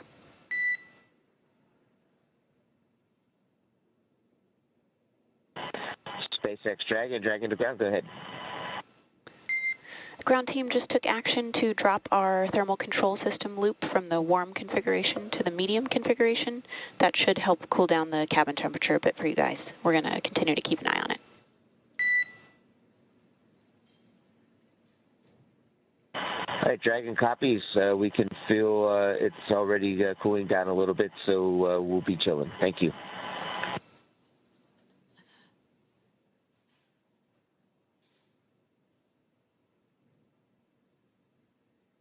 And that's closing the loop on some communications that we heard from pilot Mike Fink of NASA on board the Dragon Endeavour spacecraft, talking to the crew on the ground, looking to bring that temperature down just a little bit as they are in their suits and continuing that methodical approach to the International Space Station. And that's where this view is coming from. And we've been talking about the Cronus position inside the International Space Station Flight Control Room. That's the Communication Radio Frequency Onboard Network Utilization Specialist. That helps us put together these views. And actually, when you look inside of Mission Control, if you get a chance to visit Johnson Space Center, they are right in front of the Public Affairs Officer, where Sandra Jones is today doing commentary, and they have the access to work closely with the team to provide some of these great views from the International Space Station looking onto the SpaceX Dragon spacecraft. And we also just got word that we're going to be coming up soon on the go, no-go poll for Waypoint 2 as they continue to march closer and closer to Waypoint 1. Again, Waypoint 1 is 220 meters away. Waypoint 2 will bring the spacecraft to just 20 meters away from the International Space Station. We'll hear the results of that go, no-go poll here shortly. And then after those communications, that is when the spacecraft itself will have reached that Waypoint 1 mark. We are getting closer and closer to seeing Crew 11 dock with the International Space Station, expecting that docking time to happen at 11:26 p.m. Pacific time. And again, really cool views. You could see Dragon getting clearer and clearer and closer to the International Space Station in this view. Again, we've got the dark background. That means that there's space behind Dragon, so it's moving from that waypoint 0, which was between Earth and the International Space Station. Now it's probably closer to being right next to the space station. And in your bottom left-hand corner, you can see the range or the distance from the space station, which is 381 meters from the space station. There's a better view to see a little bit more what that distance looks like as the Dragon spacecraft gets closer and closer to the station. As these two continue to track down each other, they are currently flying over the North Pacific right now, some 250 plus statute miles above the Earth.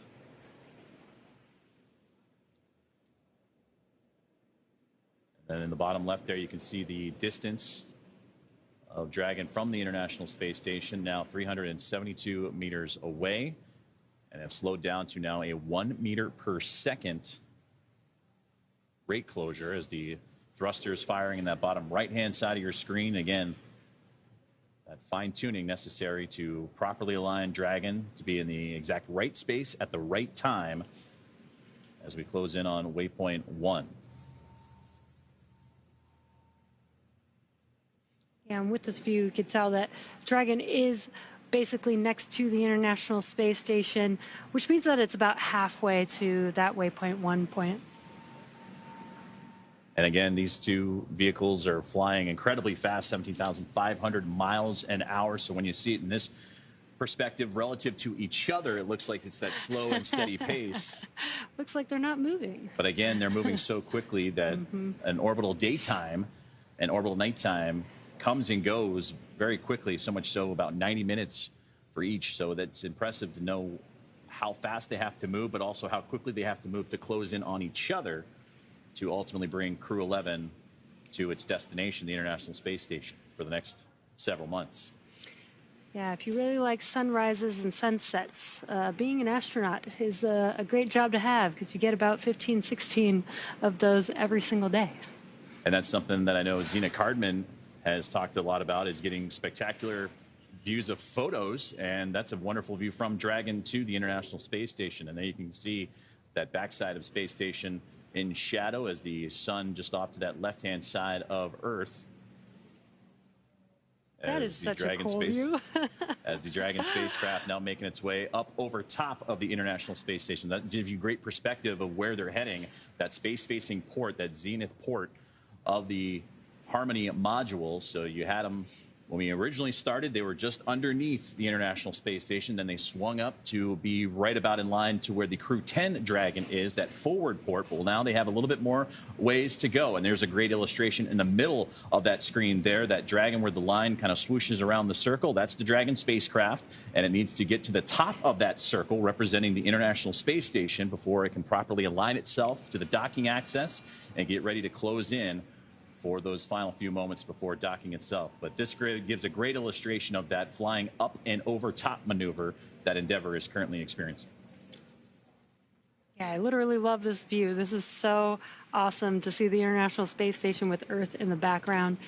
Again, Dragon is going to be moving to above the space station, so we'll eventually see, this is a view from Dragon, so we'll eventually see a view from Dragon looking at the space station with Earth like all behind the space station. That's how you know that Dragon will be above the space station.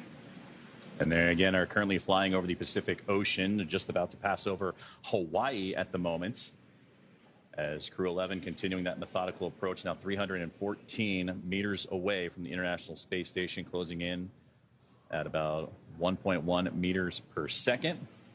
View on the left there is the over-the-shoulder look of Commander Zena Cardman and Mike Fink, and on the right is the view from the space station to the Dragon. And again, there's the International Space Station from Dragon on the left. And on that left-hand side, you can see the great solar arrays of the International Space Station, but you can also see the IROSAs, the rollout solar arrays on that left-hand side to help enhance the power of the International Space Station, collecting that sunlight, converting it into energy for the crew on board to fly the orbiting laboratory. And Dragon also does have solar arrays attached to the Dragon trunk, It's just on half of the trunk, but similar. While Dragon is in space and while it's docked to the International Space Station, that's how the Dragon spacecraft will be powered for its duration of its mission until it comes back down for splashdown. Now 294 meters away. The milestone we're looking to get to is 220. That is waypoint 1. And we just received note that that's going to be about 6 minutes away as Dragon Endeavour and Crew 11 continue its approach to the International Space Station, tracking approximately 2:26 a.m. Eastern Time, 11:26 p.m. Pacific Time for what has been a full day for the crew, launching earlier this morning at 11:43 a.m. Eastern from Launch Complex 39A in NASA's Kennedy Space Center. And then would execute a sequence of burns after a nominal orbit insertion and great performances from Stage 1 and Stage 2 of the Falcon 9.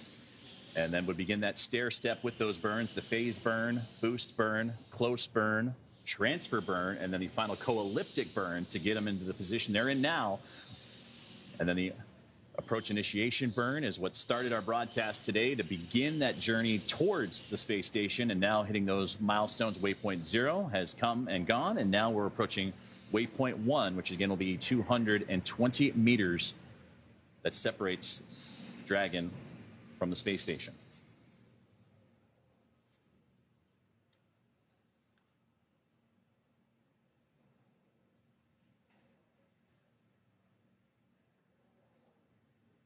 There they'll join Expedition 73 and then switch over to Expedition 74 in the fall when the Soyuz crew rotation is completed. And then we'll see NASA astronaut Johnny Kim return to Earth, and NASA astronaut Chris Williams will begin his first flight, and he will make his way toward the orbiting laboratory. And that's what will transfer from Expedition 73 to Expedition 74. And currently on board and monitoring Johnny Kim, again in the cupola using the special tools to monitor Dragon's approach. Nicole Ayers will be tapped with responsibilities for hatch opening procedures. Ayers, member of Crew 10, alongside with Anne McLean of NASA, Takuya Onishi and Kirill Peskov of JAXA and Roscosmos, respectively. And for Johnny Kim and his Soyuz MS-27 crewmates, Sergei Ryzhikov and Alexei Zubritsky of Roscosmos, that crew of 7, soon to be a crew of 11, with Crew 11 approaching.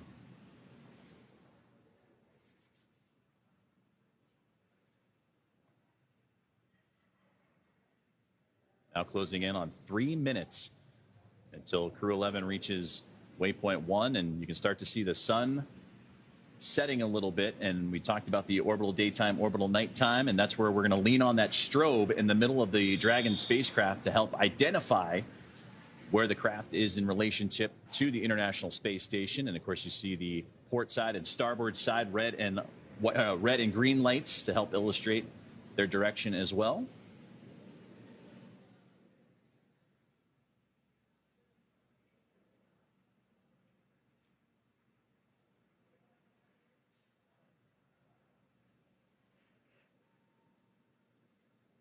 And Crew 11 currently approaching the International Space Station. In the bottom left-hand corner, you can see the range or the distance of the Dragon spacecraft from the International Space Station.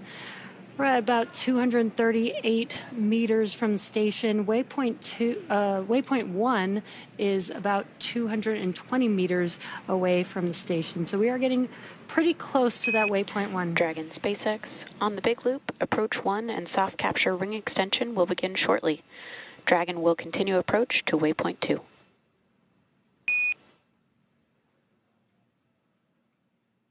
Copies. Ring extension beginning shortly. We're expecting to continue through waypoint 1 onward to waypoint 2.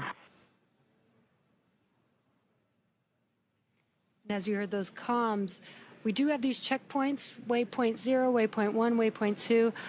You heard those comms. Basically, a go-no-go poll was performed, and the Dragon spacecraft will actually pass through waypoint 1 and just begin to waypoint 2.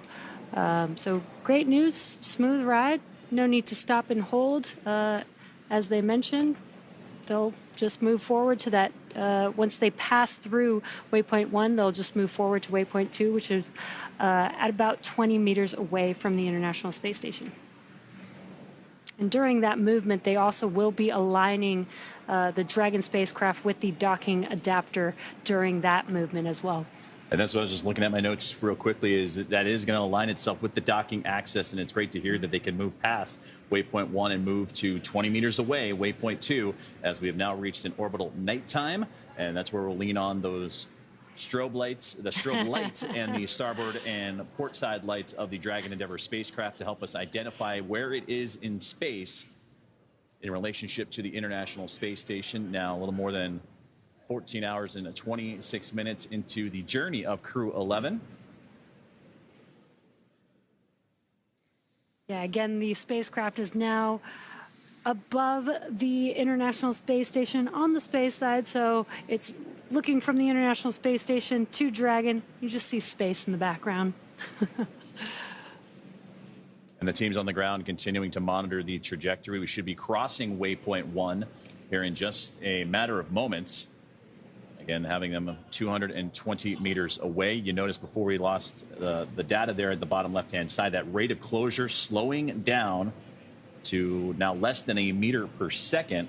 And as it gets closer and closer to the space station, it'll get even slower, almost a glacial rate of how glaciers move across. Station Houston on the big loop for Johnny.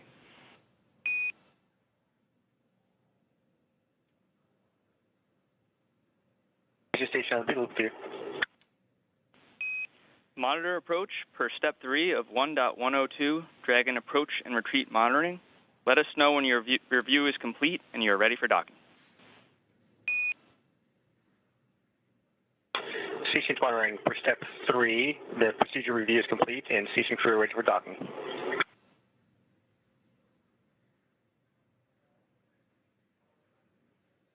And that was NASA astronaut Johnny Kim talking to the teams in Houston. And Houston copies.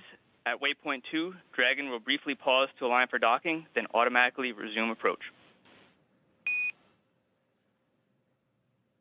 Station copy.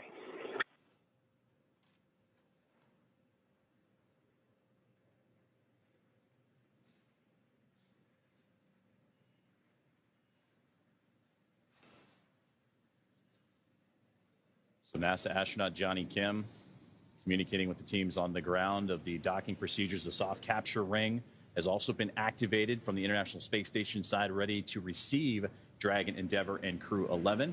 And just a moment ago, you saw some great thruster firings of the spacecraft in the blackness of space to see it illuminate for a couple of quick moments there. Yeah, that was definitely the cool part of this view. Even though it's all black in the background, it really highlights those thruster firings and, again, kind of shows all the different firings that need to happen to reorient the Dragon spacecraft to the checkpoints that it needs to make it to in order to dock with the International Space Station. We talked about two imaginary boundaries around the International Space Station, the approach ellipsoid and the keep-out sphere. We call it the neighborhood of the International Space Station. Well, they just reached the second of those two boundaries in the keep-out sphere. So Dragon, again, getting closer and closer to the International Space Station. You heard that they received the go to proceed past waypoint 1, and then they will pause. That was part of the communications to Johnny Kim. They will pause at waypoint 2, make sure everything is A-OK before autonomously giving the green light to continue on to docking. Yeah, you also heard them call out some procedures. Just a reminder that every step of this process is a very strategic and very particular process. We do have to make sure that, everything goes smooth to keep the crew on Dragon as well as on the station safe. So it's very important to follow these procedures step by step. And they're calling out to each other. They're following those procedures here on the ground as well as on the International Space Station and on Dragon. So they're all looking at the same procedure together. And again, it's a testament to the teamwork that has to happen for all teams across the globe and across the United States, namely, and there you can see the teams here in Hawthorne, California, the SpaceX Mission Control, but we saw the teams in NASA's Johnson Space Center a little bit early on as well. From the International Space Station perspective, keeping a close eye on everything. So right now, the the views disrupted a little bit. We've had that happen throughout the broadcast today, completely expected, as communications, as the two vehicles orbiting around the Earth very fast, again, 17,500 miles an hour. They have to transfer those communications lines between satellites in order to obtain the great footage that we've been seeing so far throughout the broadcast. Dragon on the big loop. Visors are secure. SpaceX copies on the big loop. Visors secure. And another step to crew arrival to the International Space Station is they are in their suits. We've heard them do the pressure checks. Now they're putting their visors down. Again, that's just to give another level of safety and security for the crew on board Dragon Endeavour as they start making their way closer and closer from waypoint 1 to waypoint 2. Yeah, exactly. Now, we did, again, get that go to pass through waypoint 1 and begin to approach to waypoint 2. So initial contact between Dragon and the International Space Station is expected at about 11:26 p.m. Pacific Time or 2:26 a.m. Eastern Time. Now, before reaching waypoint 1, mission operators conducted a go-no-go poll to allow Dragon to begin its approach to waypoint 2, which is located inside of the keep-out sphere about 20 meters from the space station. And as mentioned previously, all these visiting vehicles take this phased approach to the International Space Station and stopping at these predetermined gates, all these waypoints that we've been mentioning. And that's for teams to run quick checks on vehicle performance before approaching the International Space Station. When it comes to bringing two spacecraft together, slow and steady wins the race, as docking operations require a great deal of precision to make sure we're keeping the spacecraft and the crew safe. At the 20-meter distance from station's docking adapter, Dragon SpaceX on the big loop. Soft capture ring extension complete. Dragon copies. Ring extended. We see the same. and just some comms as the soft capture ring is preparing for Dragon to approach and dock with the International Space Station. Now, at the 20-meter distance from station's docking adapter, Dragon's approach will slow, and it will begin to align itself with the adapter to come in for the final approach. And you can see that there on your graphic. We've already passed through waypoint 1 and waypoint 2. We're now making the crew is making their way to waypoint 2, about 20 meters away. And then where you see contact, that is where the IDA, or the International Docking Adapter, is, and that's where Dragon will mate with the International Space Station. And you saw that rate of closure continuing to get slower and slower. We mentioned a glacial rate almost, because you don't want anything to happen too quickly for Dragon and the International Space Station to come together. You heard the soft capture ring, and that contact with the capture ring will then retract to bring Dragon in for the hard capture sequence. And as further precaution, Dragon's soft capture system includes a set of rotary spring dampeners to lessen the force of the contact between the spacecraft and the International Space Station. You will pause a few moments to let that relative motion dampen out a little bit before continuing for the hooks to drive, form that hard mate from a soft capture to a hard mate. And there we can begin the hatch opening procedures, the leak checks, and so forth. So a lot has to happen as you start making your way closer and closer to the space station. We'll hear a lot more comms in the process as well, but to have that step-by-step procedure and be what they say, you know, is slow is smooth, smooth is fast, and that's what they're executing right now in these final few more moments before that soft capture and docking. Yeah, Joseph, you've mentioning that slow and steady. Again, both vehicles are moving at 17,500 miles per hour, which is really fast. So even the slightest movement, even the slightest approach, is actually the spacecraft moving very quickly with each other. So relative to each other, it seems very slow, but that is one of the biggest reasons why the Dragon spacecraft needs to approach very slowly, is because they're both moving really, really fast at the same time. And we just received word that we are go for docking from the International Space Station. On the big loop, ground is go for approach 2 and has commanded approach allowed. As a reminder, once Dragon is inside the crew hands-off point, retreat and breakout are not permitted.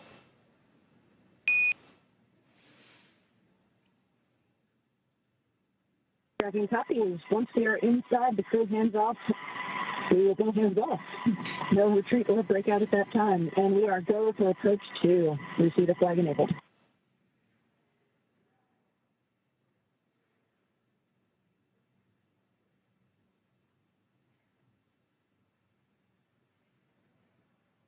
Communications between the team, as you see that rate closure continuing on now.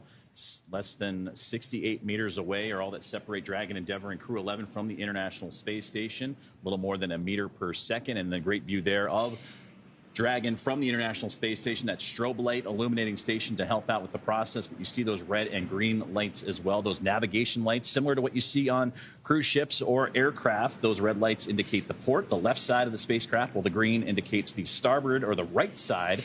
And these lights help with the orientation and safe navigation, particularly during moments like this, docking and undocking with the International Space Station. So great to see, but again, it's getting closer to the orbiting laboratory, now less than 56 meters away. And waypoint 2, the next milestone we're awaiting, and that'll be the 20-meter mark.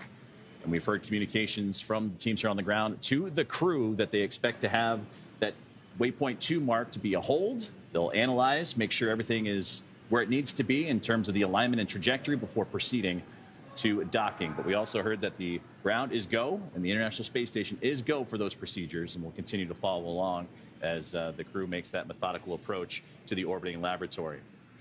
Yeah, and we are expecting docking to occur at about 11:26 p.m. Pacific time, which is about 6 minutes from now. Again, it's going to be a slow approach.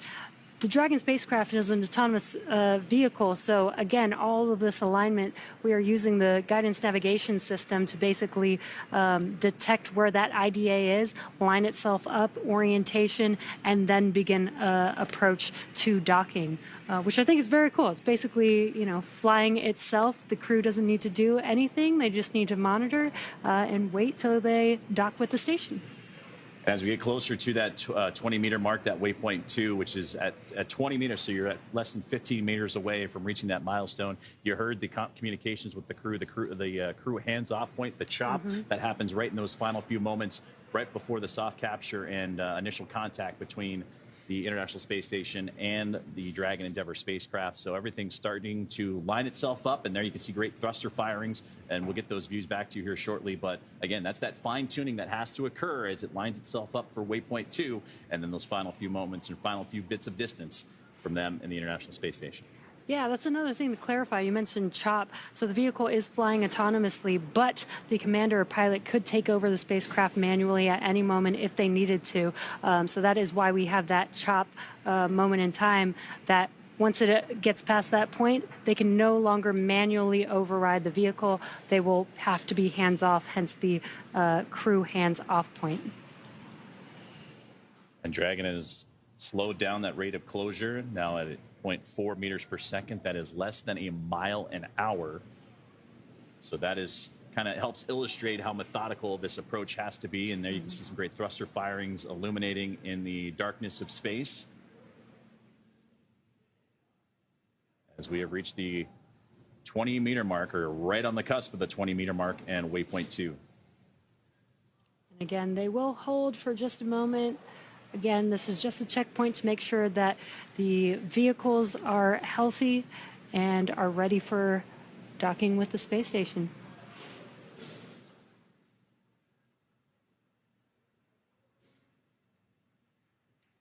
And there you can see the range has stopped, meaning that the vehicle is holding its position. Again, the teams are going to be monitoring. Station Houston on the Big Loop. Dragon is on final approach and is go for docking. Monitor per steps 5 and 6 in 1.102. Dragon approach and retreat monitor. Station docking monitoring per steps 5 and 6. Exciting call out there. We are go for docking, and you can already see the range, already the Dragon spacecraft approaching the International Space Station.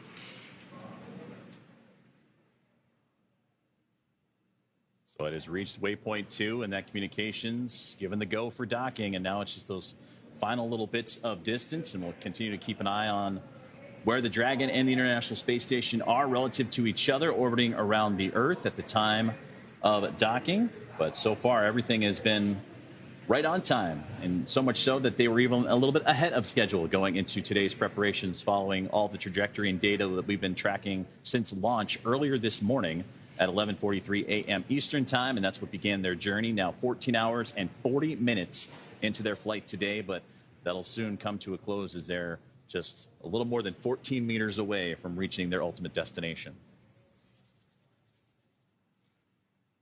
Yeah, very exciting. And again, just a reminder, in the bottom right-hand corner, you could see a graphic showing the Dragon spacecraft thrusters on board.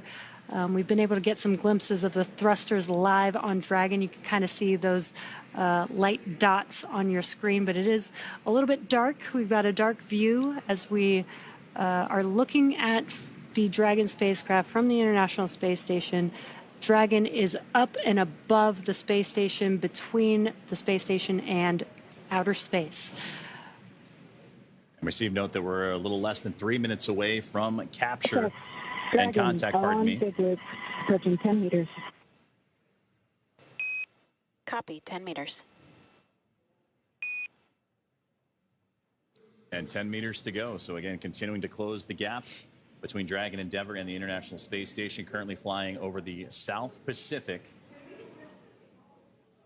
as they are down to single digits in terms of meters between the Dragon Endeavour and Crew 11 on board and the International Space Station.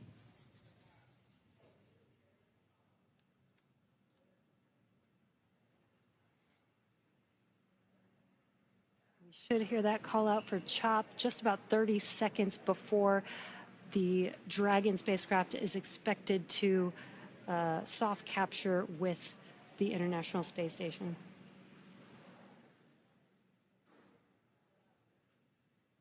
Those thrusters continuing to fire to push Dragon in even closer at 0.3 meters per second. Now about to be 5 meters away, and we'll wait for that contact call out. 5 meters.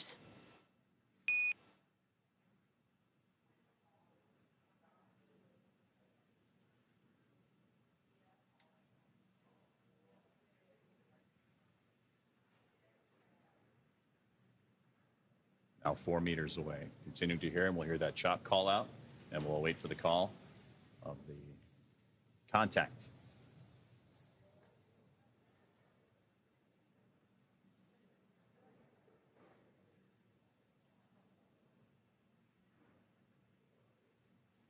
Meters, throw his hands off. 2 meters. There was that call out for CHOP. Crew hands 1 off. meter. 1 meter.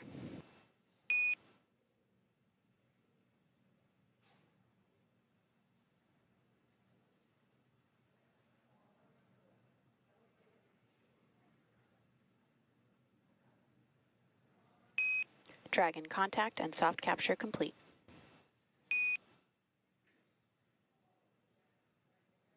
Dragon captured.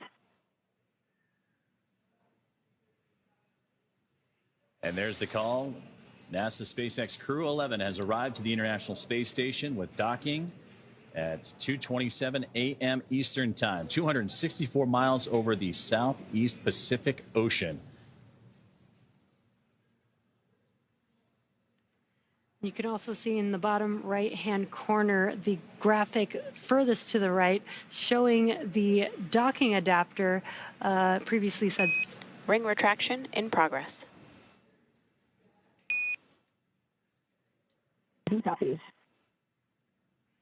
That graphic previously said soft capture. Now it says hard capture, so it's following along with all the action with the docking adapter. And we did hear that call out. We heard the capturing. We are going to also have a sequence of 12 hooks, 6 at a time, that are going to lock in to that docking adapter. And then the umbilicals will then attach after that. So we should hear those call outs here shortly as well. And if you're just joining us, NASA SpaceX Crew 11 has reached contact with the International Space Station, docking at 2:27 a.m. Eastern Time. They were 264 miles over the Southeast Pacific Ocean. And you heard the soft capture retract, now looking to form that hard mate, as you mentioned, Jesse, all part of those docking procedures. And once the hooks drive, then you can start making your way into the pressurization and hatch opening procedures and being able to follow along. But again, it'll be some time before they do all the leak checks and system checks needed to begin that procedure. But again, great to see that NASA SpaceX Crew 11 has come home to the International Space Station. It's home for the next few months.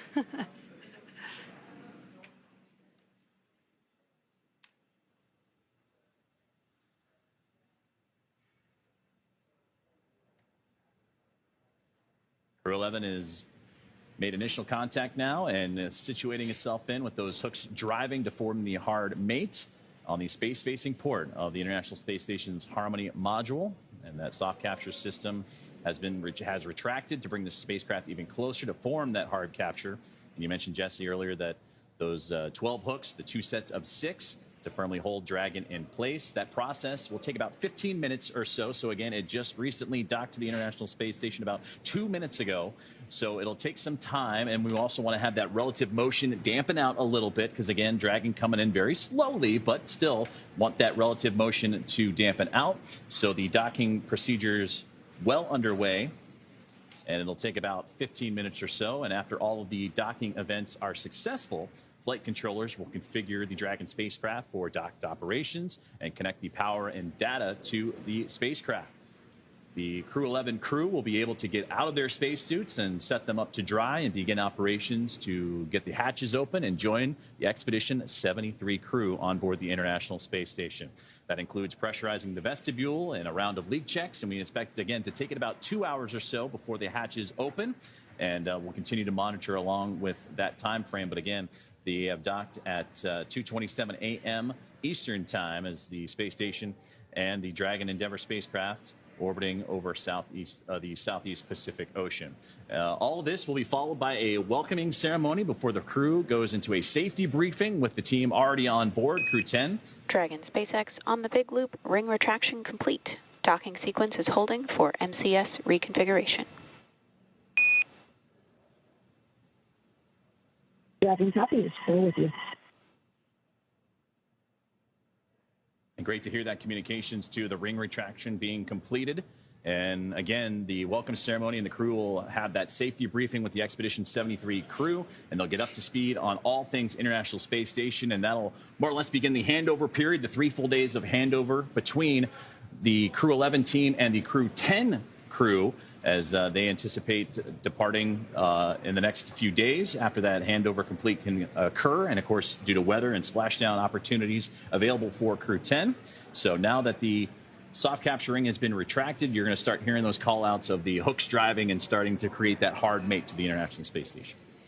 Yeah, and with the completion of the soft capture ring retraction, the hard capture sequence begins just about a couple minutes later, so we should hear the call out that that hard capture procedure sequence has begun here shortly. So right now that docking procedure well underway, and we anticipate to have, like, from initial capture to completion takes about 15 minutes or so. So we'll continue to monitor as Dragon Endeavour has reached the International Space Station after, again, launching earlier this morning a full day's activity for the crew aboard, including NASA astronaut and commander of Crew 11, Zena Cardman, pilot and NASA astronaut Mike Fink, Michelin specialist and JAXA astronaut Kimia Yui. Station Houston, MCS configured, proceeding with hook driving. Copy. And to round it out real quickly, Roscosmos cosmonaut Oleg Platonov, as you heard the communications there, the hooks are driving now to form that hard mate and create that seal to have the spacecraft and the International Space Station locked up against each other.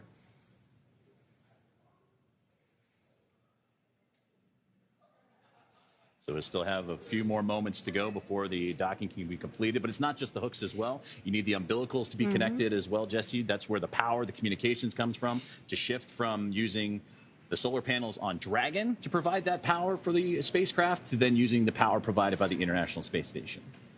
Yeah, exactly. It basically becomes a single unit when it's parked at the International Space Station, which I think is really cool.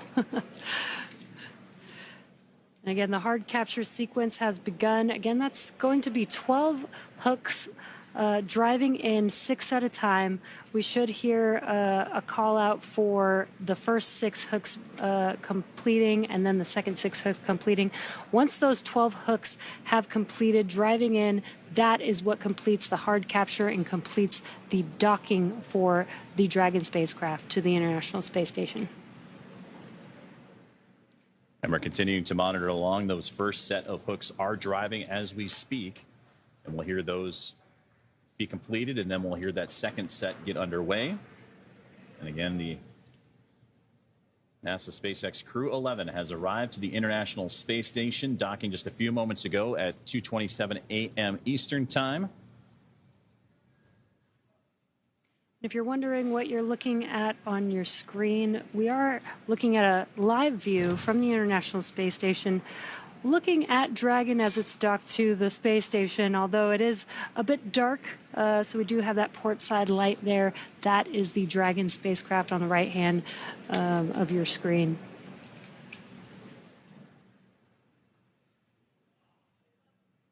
Both Dragon and the International Space Station in that orbital nighttime. They just flew over the most southern regions of South America as they were making their way across the Pacific Ocean. Southeast Pacific is where they met together for that initial contact, and then they'll start making their way 51 degrees and change up the other direction as we continue to wait that second set of hooks to drive. And we're about 6 minutes away from the next orbital sunrise, which should provide some wonderful views of both the Dragon spacecraft and the International Space Station, illuminating the two coming together.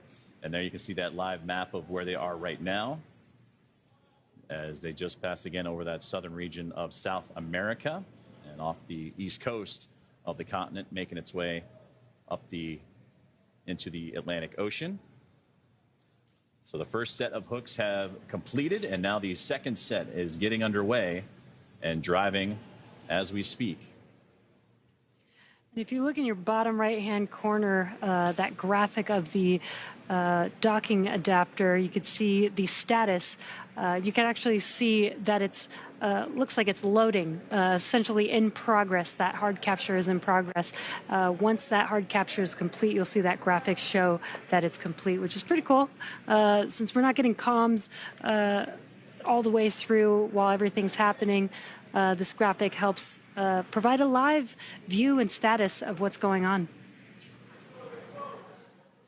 So the first set of 6 have complete. Now we're awaiting the second set of 6 hooks to lock on and pull the Dragon Endeavour spacecraft even closer to the International Space Station, form the hard mate.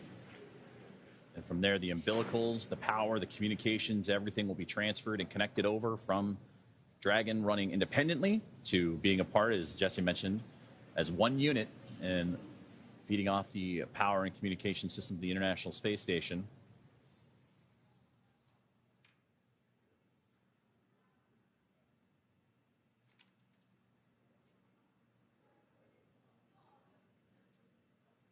Dragon Endeavour and Crew 11 docked exactly 10 minutes ago while the two were flying a little more than 260 miles over the Southeast Pacific Ocean. Dragon SpaceX on the big loop, hard capture complete.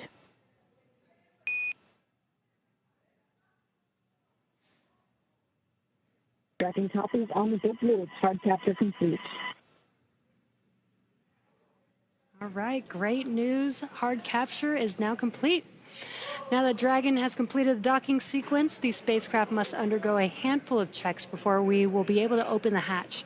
The crew on board Dragon will now get a chance to get out of their suits before moving into hatch operations, which I'm sure they're pretty excited about. And that's right, and things are going to start picking up now inside the International Space Station as well, as NASA astronaut Nicole Ayers is going to begin the procedure of getting the station side welcome to the ready. International Space Station. Your arrival is another milestone to what international commercial collaboration can accomplish.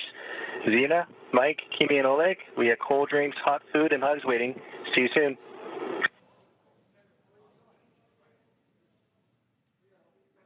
This is Dragon Endeavour on the big loop. Hello, Space Station. Crew 11 is here. and we are super excited to join Expedition 73. We will do our best to also be good stewards of our beautiful ISS during our stay. The ISS has been inhabited and crewed for almost 25 years. We look forward to celebrating with you.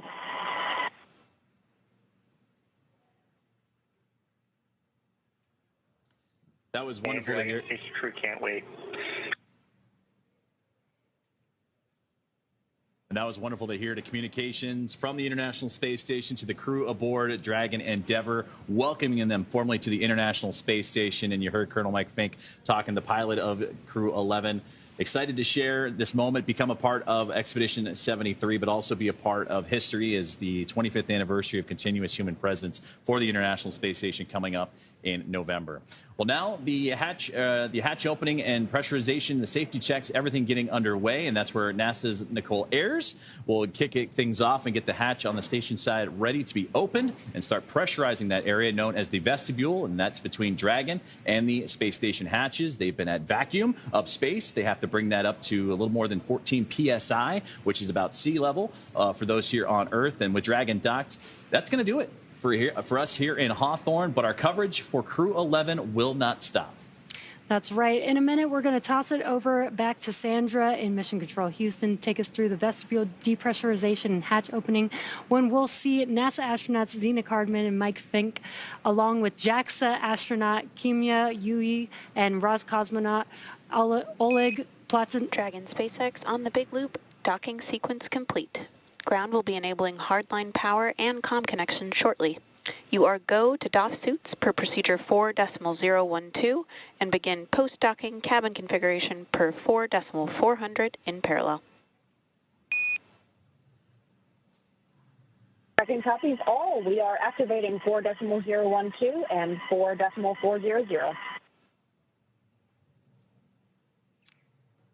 Great news. They're proceeding with moving forward with getting the crew on the International Space Station. And as I was mentioning, the Crew 11 crew with Roscosmos cosmonaut Oleg Platonov, all four of the crew will be floating into the International Space Station shortly, which is very exciting.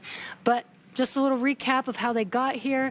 They suited up. They took a short ride to Launch Complex 39A, where they ingressed the vehicle, the Dragon vehicle, on top of a Falcon 9 rocket. They lifted off from Kennedy Space Center Launch Complex 39A at 8:43 a.m. Pacific time, or 11:43 a.m. Eastern time on Friday, August 1st. Stage 1 came back, separated from the second stage, and Dragon came back and landed on landing zone 1, and the crew continued on their journey all day today. They've had a long phasing burn, making their way to the International Space Station. They've had 5 major burns on Dragon, and then finally docked with the International Space Station at 11:27 p.m. Pacific time on Friday, August 1st, or 2:27 a.m. Eastern time on August 2nd. It's definitely been a full day for Crew 11, that's for sure, from launch to capture. And now that Crew 11 has arrived, we're looking ahead to the return of Crew 10. We'll be taking you along as they return home after their long-duration stay aboard the International Space Stations. Now, teams are assessing return dates, and they have announced during media breakouts that it will be no earlier than August 6th. But again, we'll continue to follow along, and it will be announced on NASA.gov, so be sure to tune in as NASA and SpaceX bring you that live coverage every step of their journey home. You can also follow us on X at SpaceX and NASA on social media for real-time updates. And again, thank you for watching. Go NASA, go SpaceX, and go Crew 11 and go Crew 10. For those of you watching on X, please head on over to NASA Plus and follow the coverage live for the welcome remarks, the hatch opening, and more. And thank you, all of you, for joining us and being with us here in Hawthorne today. And thank you, Joseph, for being here with us today in Hawthorne, California. Thanks to everybody for tuning in. It's been wonderful to work with you. And now we're going to toss it over to Sam Jones at NASA's Johnson Space Center in Houston to continue sharing the mission as the crew prepares to board their home for the next few months, the International Space Station. Thank you.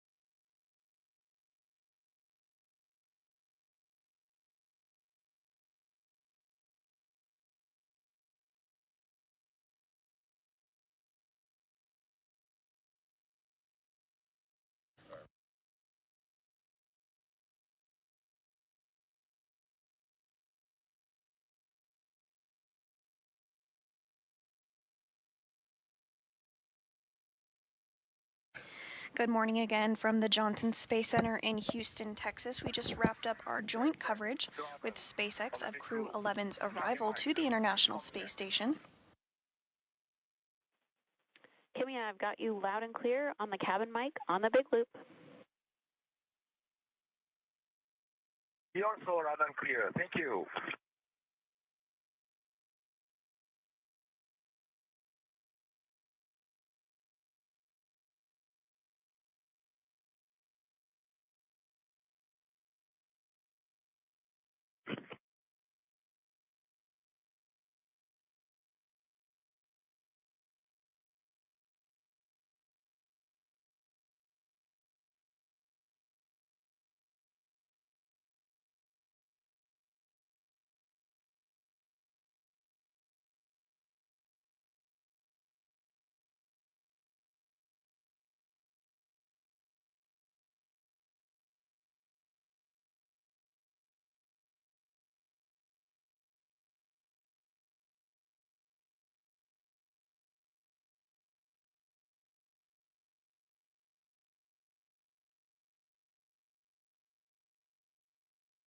You're looking at a live view of a spacecraft that docked to the International Space Station at 1:27 a.m. Central Time this morning. This is Crew Dragon Endeavour. On board there are 4 crew members: NASA astronaut Zena Cardman, NASA astronaut Mike Fink, JAXA, or Japan Aerospace Exploration Agency astronaut Kimiya Yui, and Roscosmos cosmonaut Oleg Platonov. The quartet launched to the International Space Station from the Kennedy Space Center in Florida just yesterday at 10:43 a.m. Central Time. Following their docking to the International Space Station about 20 minutes ago, there were procedures that were stepped through in order to create a hard capture between the Dragon spacecraft and the International Space Station. At this point, the docking sequence is now complete, which means the ring was fully retracted, the hooks were successfully driven, and the umbilical is extended, which means that Dragon is now drawing power from the International Space Station. So now we are underway for preps for the hatch opening process. We are anticipating hatch opening to occur at about 3:15 a.m. Central. However, this is a little bit variable for the time frame and can shift, so we will of course keep you updated. Following the hatch opening, we are targeting a welcome ceremony at 4:15 a.m. Central Time, which will include all 4 of the astronauts aboard Endeavour, as well as the 7 crew members on board the International Space Station. Hey, Nicole, we can give you the early go in step 1.1 of 2.102. Copy, I'll put it to work. Thank you.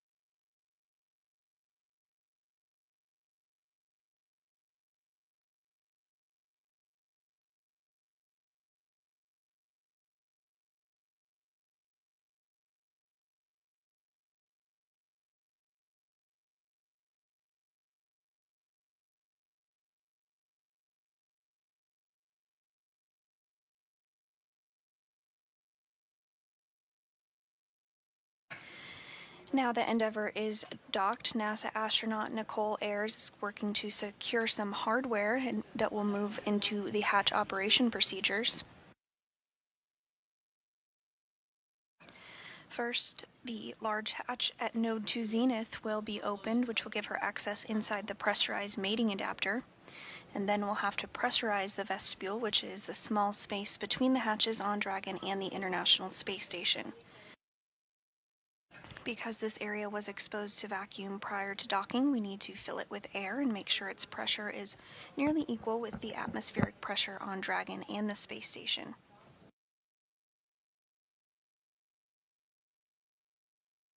Ayers is going to use a small valve on the station's hatch to slowly introduce air into the vestibule. And flight controllers here in Houston will monitor the pressure and temperature readings inside to verify everything is leak-free before we get ready to open up the hatches.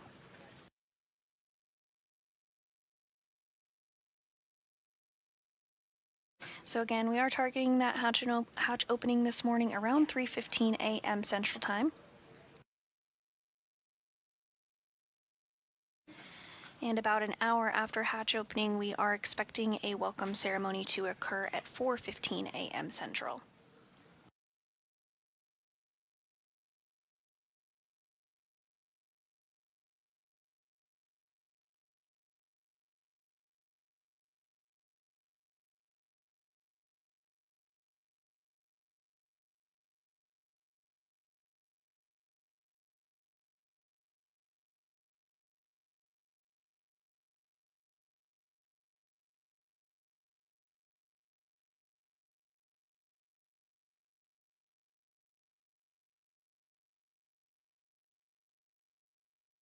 We are continuing to get views of Dragon docked to the Zenith port of the International Space Station's Harmony module. The Zenith port is the space-facing port. Dragon did dock at 1:26 a.m. Central during a night pass, but now we are in a day pass, so we're getting some good views of Dragon. The International Space Station is currently flying 262 statute miles off the west coast of Africa.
As we continue to monitor along for hatch opening procedures this morning, the main voices that you'll be hearing from inside the International Space Station are NASA astronaut Nicole Ayers, who will be prime for repressurizing that vestibule we discussed, but you also hear the voice of NASA astronaut Johnny Kim, who monitored Dragon's approach from the cupola of the International Space Station. And we are getting another view here of Dragon, again docked to the Zenith port of the International Space Station. That's the space-facing port. Slightly to the left, you can make out the nose cone of another Dragon spacecraft, the Crew 10 spacecraft that is docked to the forward port of the International Space Station, or the Earth-facing port. Crew 10 will be departing the International Space Station here in the coming days, but before that takes place, the newly arrived Crew 11 crew will work through handover procedures, including a safety briefing and getting oriented to space station life. While we do have 2 returning flyers to the International Space Station, we do have 2 first-time flyers. That includes NASA astronaut Zina Cardman, who is the commander of Dragon Endeavour, as well as Oleg Platonov of Roscosmos, who served as a mission specialist aboard Dragon.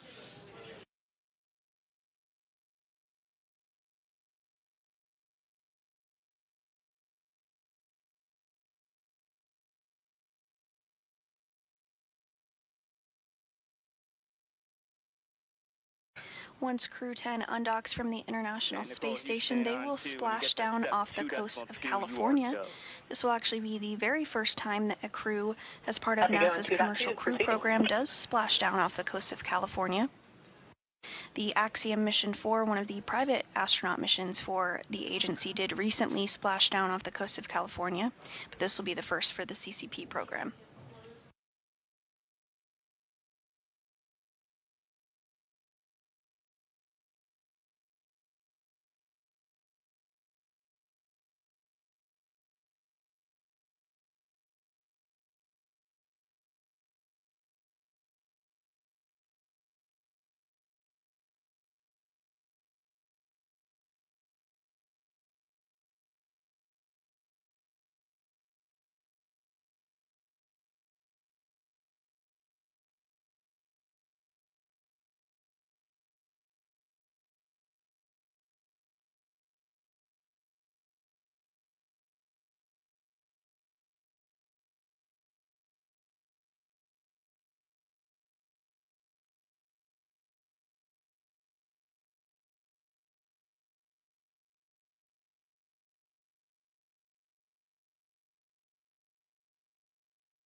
Houston Station on to the Node 2 Cam 1 is on. You guys are welcome aboard. Copy all. We'll put that in work.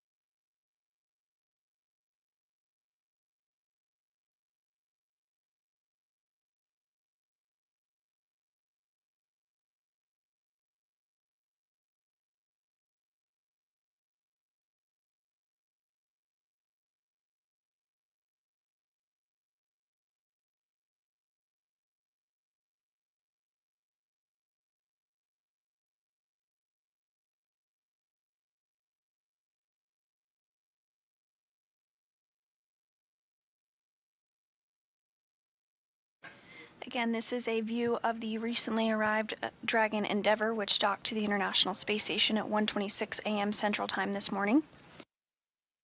Inside the International Space Station, NASA astronaut Nicole Ayers is working through procedures to pressurize the vestibule, which is the small space between the hatches on Dragon and the International Space Station.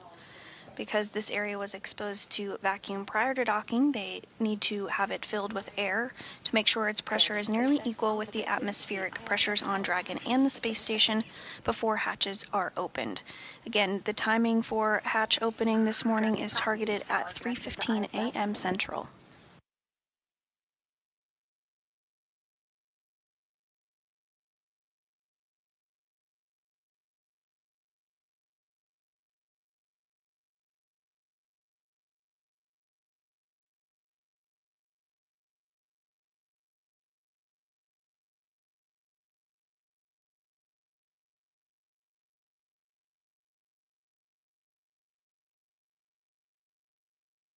Houston Station on to for step 2.4, GMT time 0657.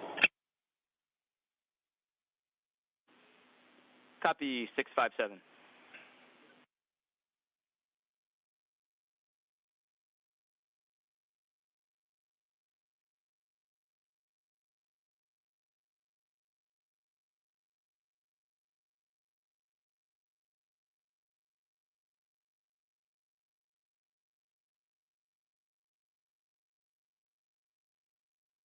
And we are getting a view from inside the International Space Station now as the crew, namely NASA astronaut Nicole Ayers, works to step through those procedures to pressurize the vestibule.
And we are hearing confirmation that Dragon is now receiving power from the International Space Station, so it's no longer relying on battery power or its solar arrays.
Dragon Houston, stand by for hardline audio config.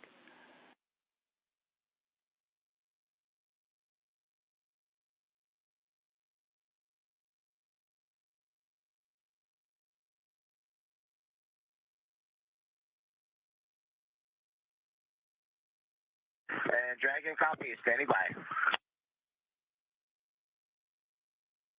And a view back inside the International Space Station. Again, NASA astronaut Nicole Ayers is going to be prime for the responsibility of the hatch opening procedures today. You can see that zenith hatch there on your screen. The white circular portion that's a little deeper into the hatchway and that pathway is called the pressurized mating adapter. It's the white hatch right there around it. That is called the APAS hatch, or the androgynous peripheral attach system. The international docking adapter, which is on the other side of the hatch, just right behind there, has been exposed to vacuum and the harsh conditions of space, including that intense sunlight and sunsets plus 200 degrees Fahrenheit plus or minus in the sun and shade respectively. So because of this introduces some significant thermal constraints and thermal conditions, as you might expect, in that vestibule.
And we are hearing that the vestibule has been repressurized by NASA astronaut Nicole Ayers. Again, she's prime for those procedures today. So next up, there will be a series of leak checks that occur. The pressurization needs to be equal to the pressure on board the International Space Station, which is about 14.7 pounds per square inch. Once that pressure is equalized, they'll be able to open up the hatches between Dragon, Endeavour, and the International Space Station, and the newly arrived Crew 11 will be able to float aboard at that point. Shortly after their arrival on board the International Space Station, we will have a welcome ceremony. We're again targeting that for 4:15 a.m. Central Time this morning.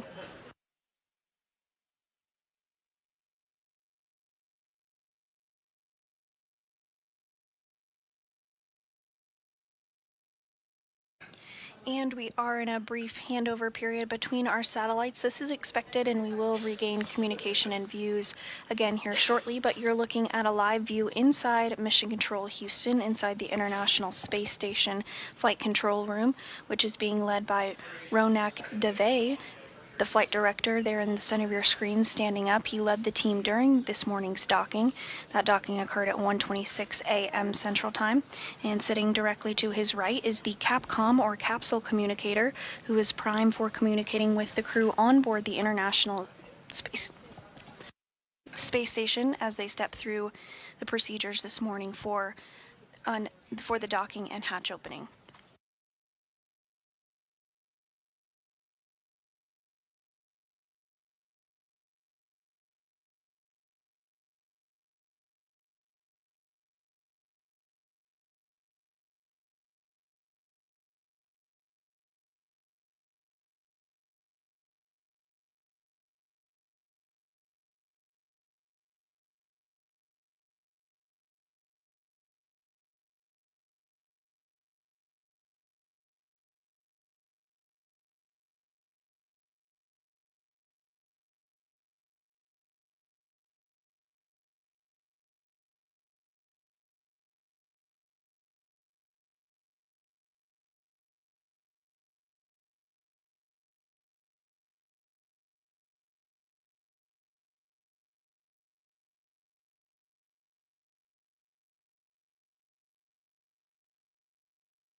And looking again at the Dragon Endeavour, which docked to the International Space Station at 1:26 a.m. Central Time this morning, following its launch from the Kennedy Space Center in Florida yesterday morning at 10:43 a.m. Central. Inside, again, that docking occurred at 1:27 a.m. Central Time this morning. Inside Dragon Endeavour are NASA astronauts Zena Cardman and Mike Fink, as well as JAXA, or Japan Aerospace Exploration Agency astronaut Kimi Yui, as well as Roscosmos cosmonaut Oleg Platonov.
This view inside NASA's Mission Control Houston, inside the International Space Station Flight Control Room.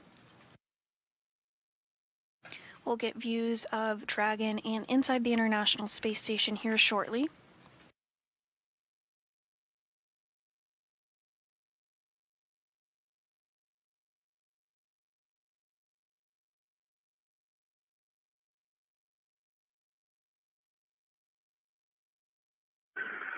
SpaceX Dragon suits drying. And we are getting views once again of Endeavour docked to the zenith port of the International Space Station.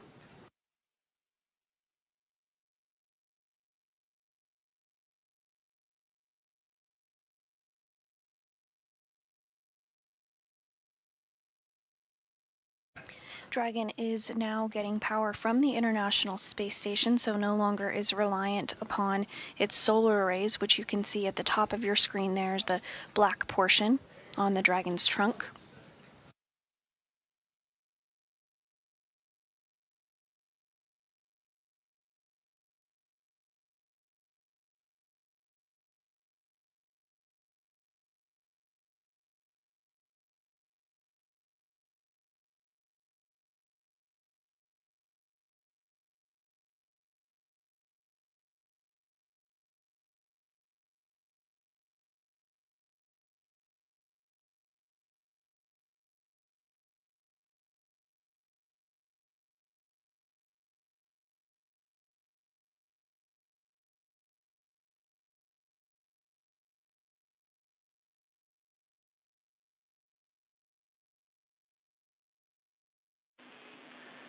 Dragon Houston on the big loop. Comm check. Hardline audio config complete.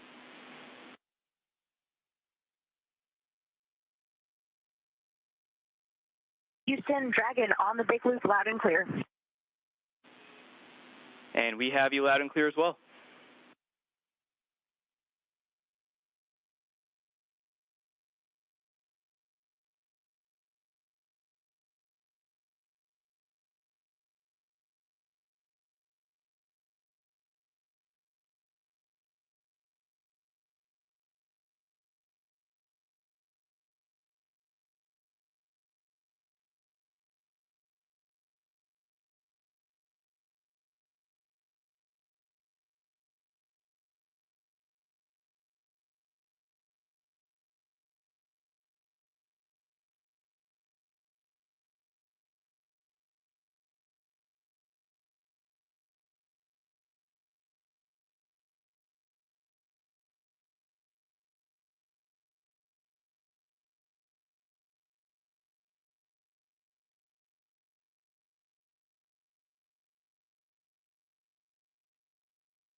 And as NASA astronaut Zena Cardman continues to work through the procedures ahead of the hatch opening today, she did just communicate with the CAPCOM, or capsule communicator, here in Mission Control Houston as they completed some hardline communication checks.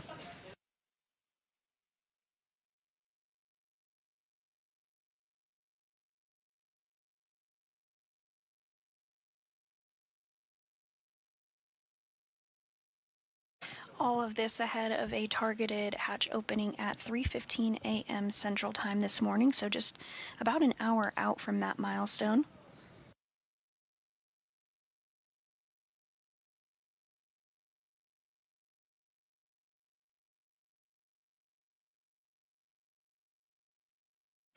Another view here of Endeavour docked to the zenith port of the International Space Station's Harmony module.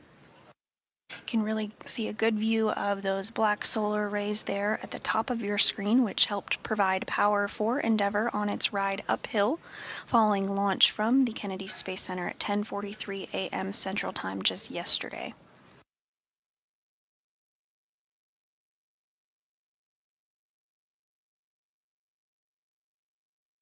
For this launch, it was a fairly short rendezvous period. Dragon docked at 1:27 a.m. Central Time this morning, so just about a 16-hour time period from launch to docking.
Inside the International Space Station, NASA astronaut Nicole Ayers has already worked to open the large hatch at Node 2 Zenith, which helped give her access inside the pressurized mating adapter. There you're seeing a view on your screen of that. She then worked to pressurize the vestibule, which is the small space between the hatches on Dragon and the space station. This was exposed to vacuum prior to docking and so needs to be filled with air to make sure its pressure is nearly equal with the atmospheric pressures on Dragon and the space station.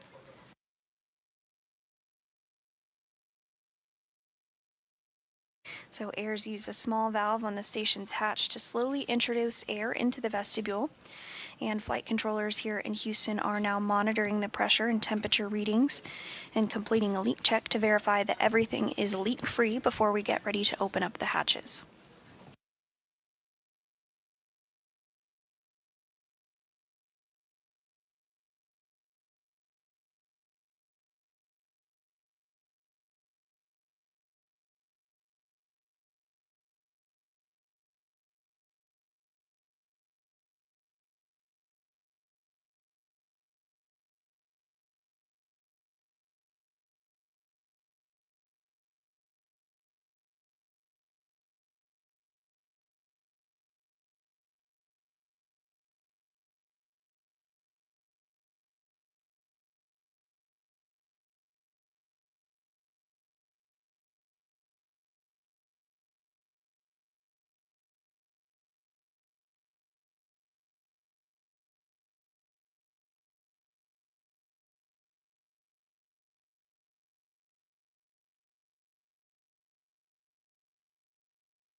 And this is a view of the crew members currently on board the International Space Station, waiting to welcome the Crew 11, which docked again at 1:27 a.m. Central Time. Starting on the lower left of your screen is NASA astronaut Nicole Ayers, then Roscosmos cosmonaut Kirill Peskov, NASA astronaut Johnny Kim, Roscosmos cosmonaut Sergei Ryzhikov, and Alexei Zubritsky, as well as JAXA, or Japan Aerospace Exploration Agency astronaut Takuya Onishi, and finally NASA astronaut Anne McClain. At around 4:15 a.m. Central Time this morning, we will have a welcome ceremony, which includes not only our recently docked crew members of Crew 11, but also the Expedition 73 crew. So there will be 11 crew members living and working aboard the International Space Station for a few days, while Crew 11 completes a handover period with Crew 10 before they depart and splash down off the coast of California.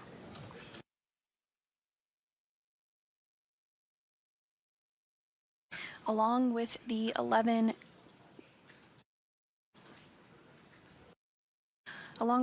individuals in space we just discussed, there are 3 more that are living and working aboard the Chinese space station. So there currently are 14 people in space as we speak.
While on board Space Station, Crew 11 will perform research and technology demonstrations, as well as conduct maintenance activities aboard the orbiting laboratory. Crew 11 will also contribute to NASA's Artemis campaign by simulating moon landing scenarios that astronauts may encounter near the lunar South Pole. This could help show how the space station will prepare crews for deep space human exploration.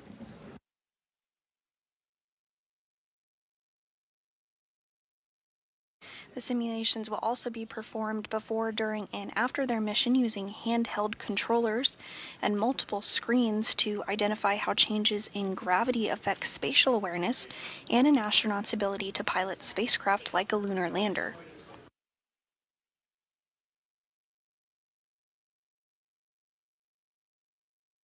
Again, this view of the SpaceX Dragon spacecraft named Endeavour, which previously flew NASA's SpaceX Demo 2, Crew 6, and Crew 8, as well as a private astronaut mission entitled Axiom Mission 1, which was the first private astronaut mission to the International Space Station.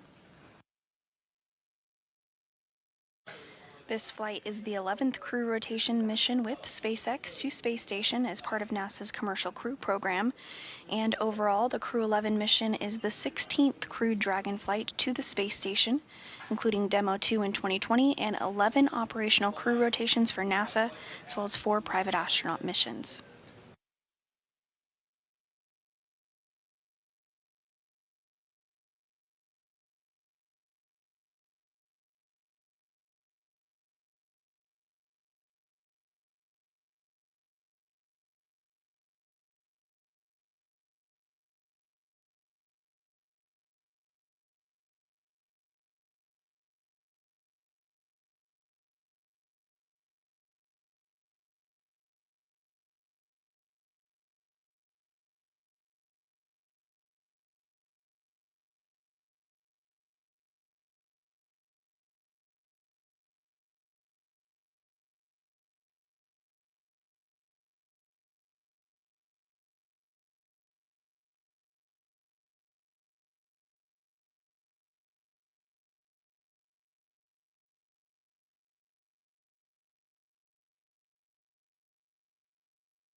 SpaceX Dragon Pursuit Fan.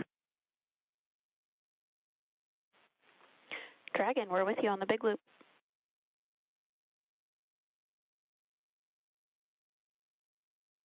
Hey, we are 15 minutes into our suits drying. The suit fans were on, and the suit fan just suddenly turned off. I heard it audibly and verified in 5 alpha decimal 7 that the suit fan is off.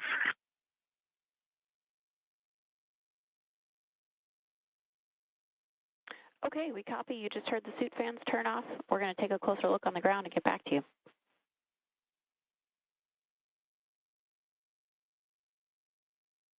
Copy, thanks.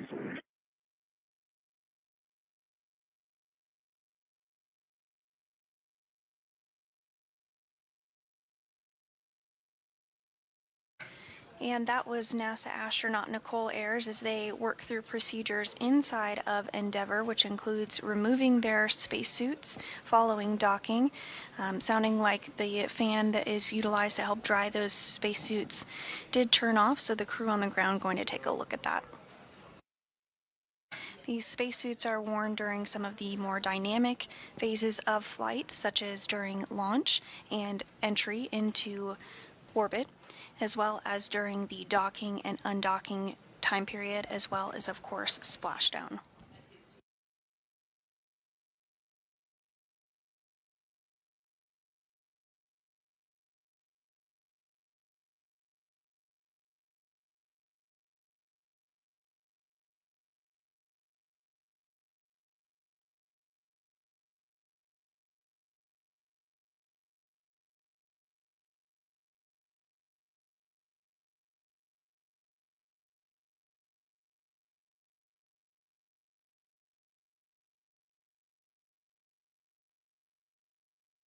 station on 2. We are ready for 2.102 on your go.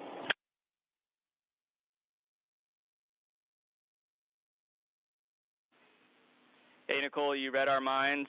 Good leak check. You're a go per step 3.1.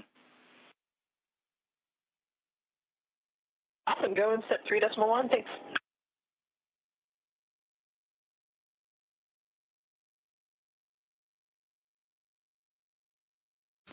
And NASA astronaut Nicole Ayers reporting from the International Space Station that the leak checks are looking good for that vestibule repressurization. Again, that has to be done before the hatch can be opened, and there we are seeing a view of her on our screen as she works to open up that A-pass hatch.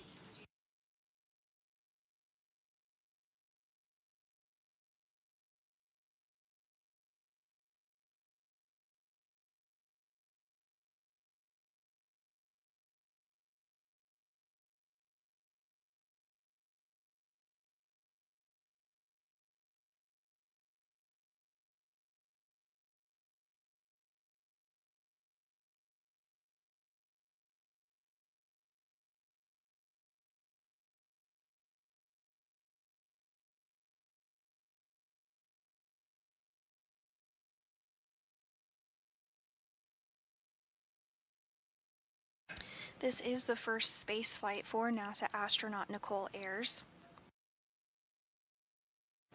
She launched on Crew 10 on March 14th.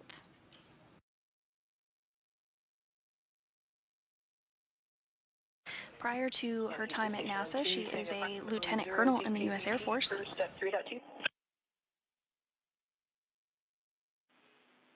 And we concur. 0 DPDT.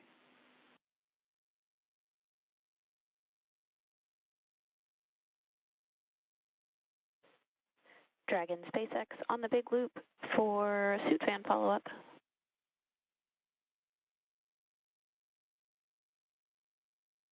Ready to copy. We took a closer look on the ground, and we do see that the suit fans are still running and have nominal telemetry. We did see that the waist fan turned off around the time of your call.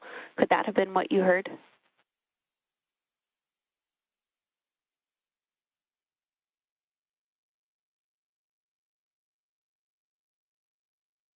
That is possible.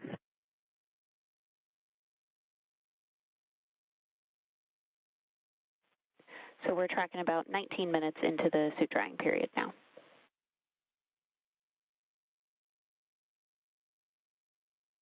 Yeah, A-firm. Our timer is about 20 minutes.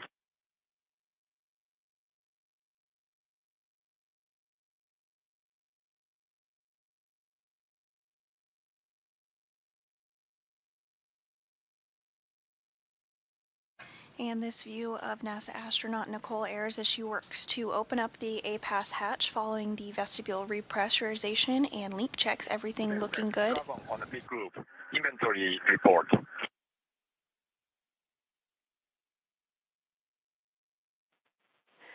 Kimia, I'm with you on the big loop for the inventory report. Ready to copy.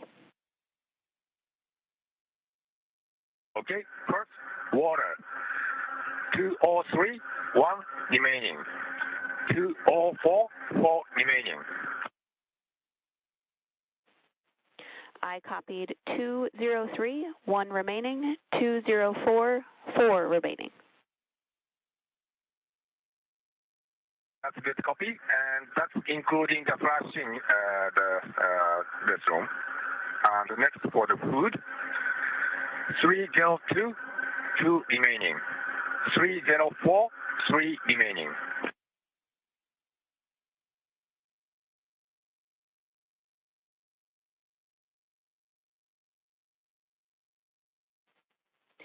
I copied 302, 2 remaining, 304, 3 remaining.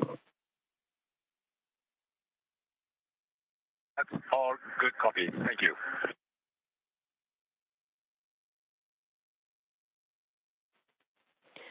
And Kimia, can you report number of waste system uses? We're going to report this for the private medical conferences. Sorry. Copy that. No change from PMC. is true.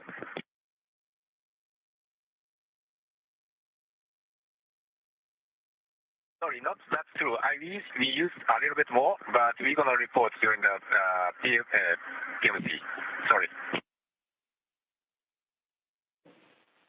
Okay, copy additional uses and will report during PMC. That's good copy. Thank you.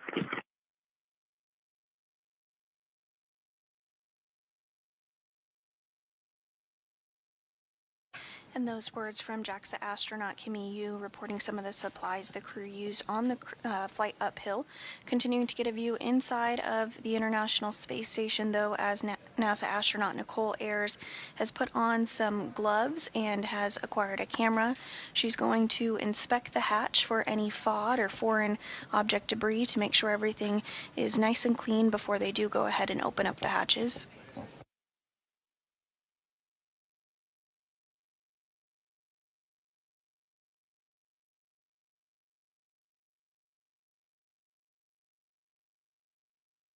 This is a very choreographed set of procedures. Dragon SpaceX on the big loop for a follow-up question on water bottle inventory.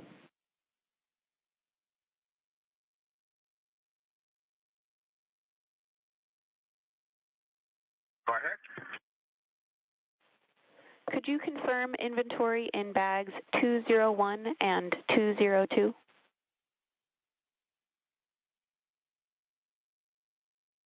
So we're going to confirm 202, 201 and 202, but we didn't use that. So I'm going to confirm that. Okay, we copy no consumption from 201 or 202, and 203 and 204 were as reported. That is correct.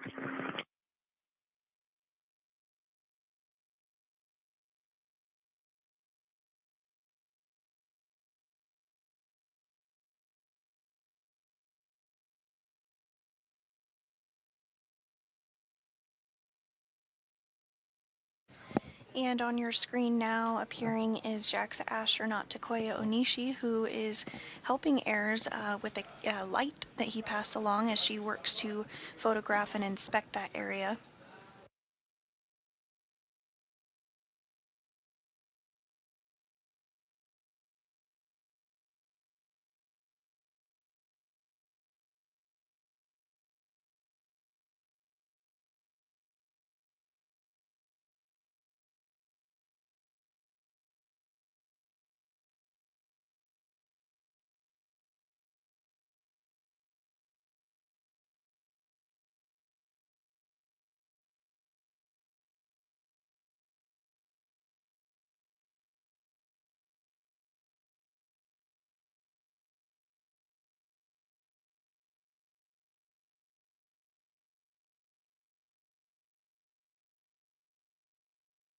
And we do see that hatch open now. Again, Ayers is going to continue to inspect the area, take some photographs, and we'll send this down to the ground for further analysis ahead of the completion of hatch opening.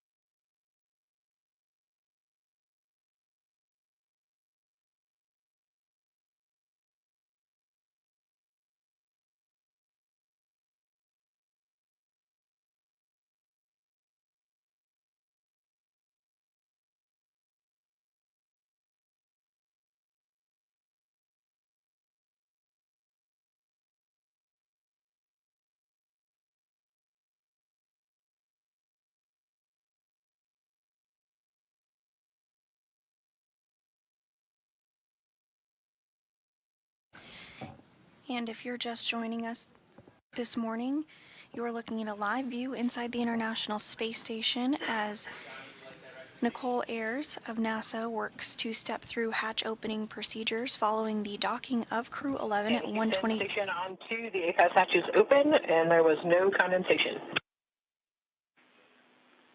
Copy, hatch open, good report.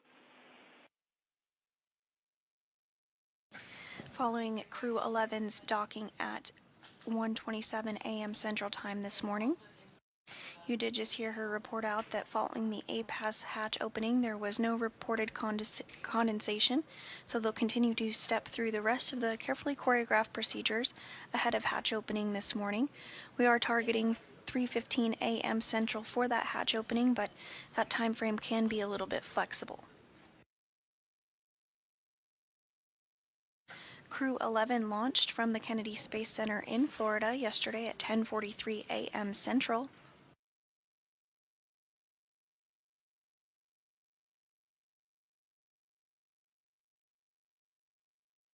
Once the hatches are open and Crew 11 floats on board the International Space Station, we'll have a welcome ceremony this morning at 4:15 a.m. Central Time.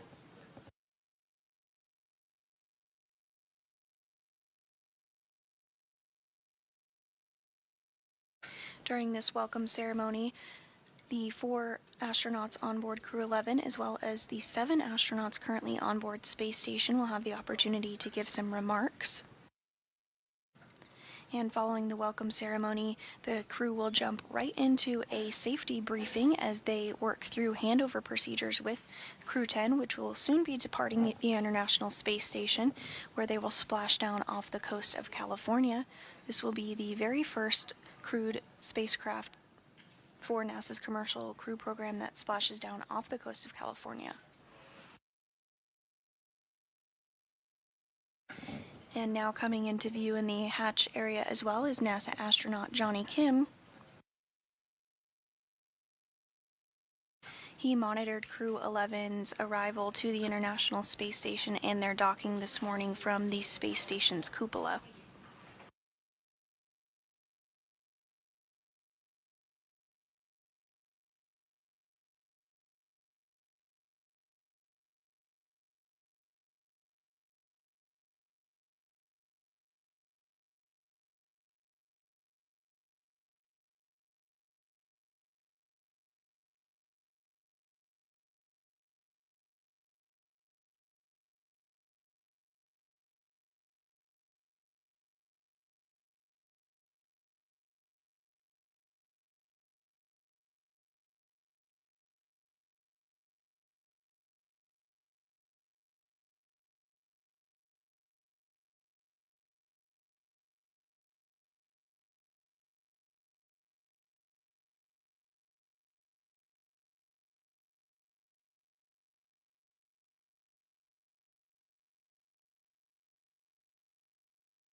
Air is now working to stow some of the tools that were utilized in that A-Pass hatch opening.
Once this portion of the procedures is complete, the crew inside of the Dragon will then work to open up the hatch on their side.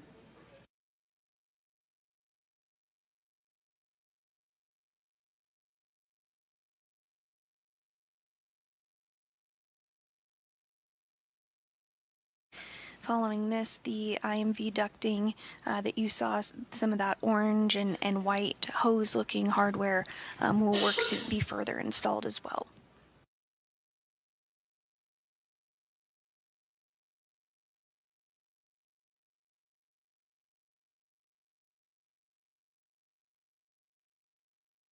Houston, station and SpaceX. Station on 2.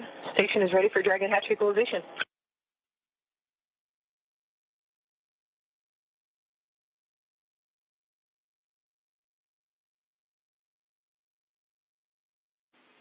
SpaceX copies on the big loop.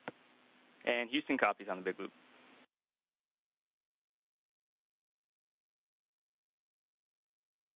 Houston and SpaceX, Dragon copies. Dragon is ready for hatch equalization as well.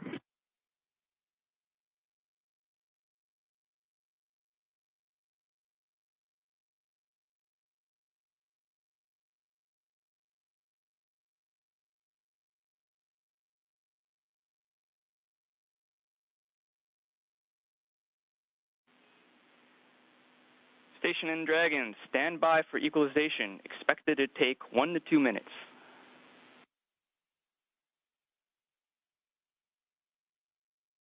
And this view on your screen, there in the center of your screen, is NASA astronaut Johnny Kim assisting in the hatch opening procedures. Straight in front of him is that hatch that the crew has been working in that we've had a more close-up view of.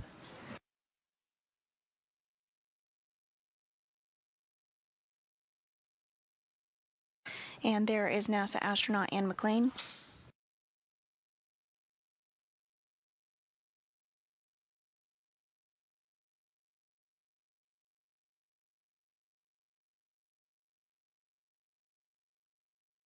And back in closer of the hatch there, you can see Nicole Ayers as well as Johnny Kim continuing to step through those procedures.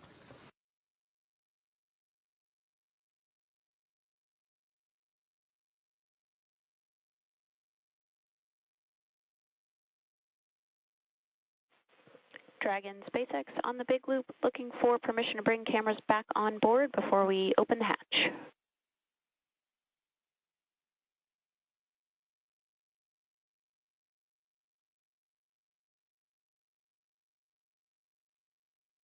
SpaceX Dragon, we are good to go and just removed the video director override via 4.012. We see it. Thank you.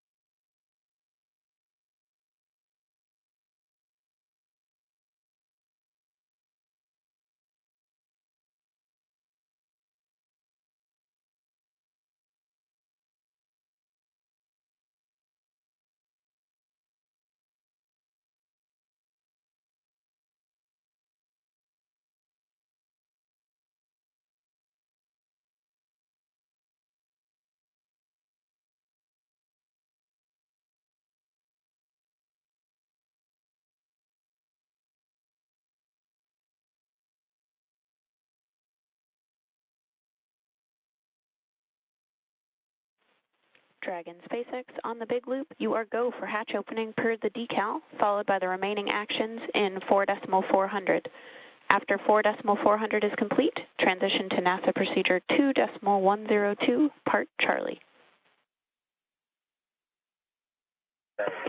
Dragon copies. We are go for Dragon hatch open. We'll be starting that shortly, and after that, we'll complete 4.400 and transition to ISS procedure 2.102, section Charlie.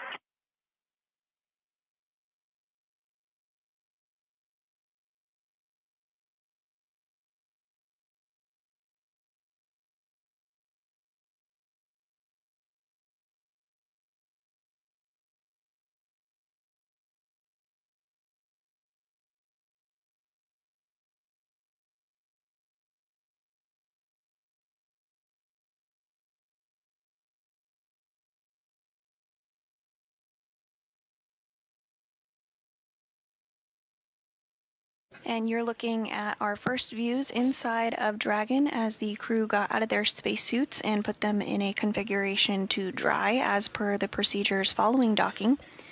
They're now working to open up the hatch on the Dragon Endeavour before they float on board the International Space Station.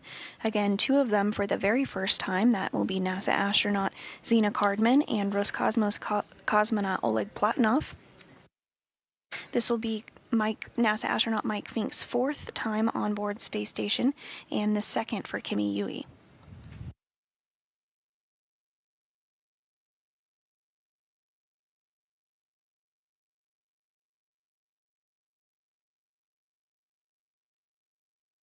And it looks like the Dragon hatch is in the process of being opened up. You can see it on the right side of your screen there in the top right.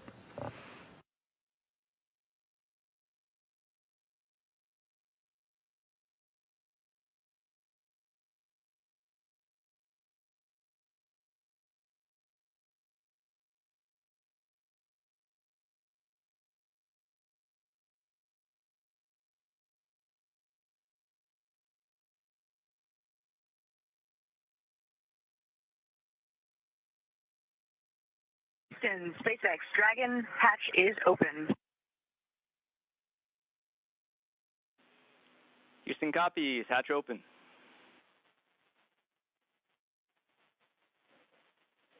And with that, the Dragon hatch is open.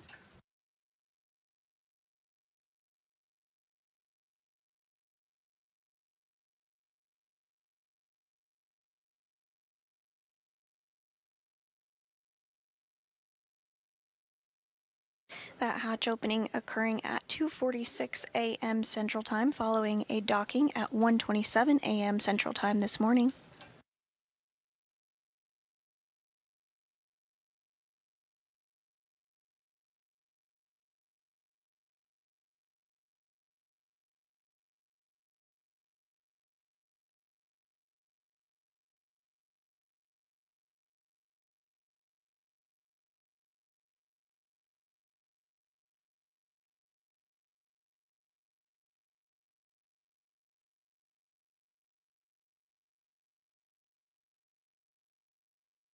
And with the hatches open, it will be just another moment before the crew does float aboard the International Space Station. They have some important closeout duties, including working through procedures with some lithium hydroxide canisters. Those are consumable carbon dioxide scrubbers used inside of Dragon, so they do want to conserve those carbon dioxide scrubbers.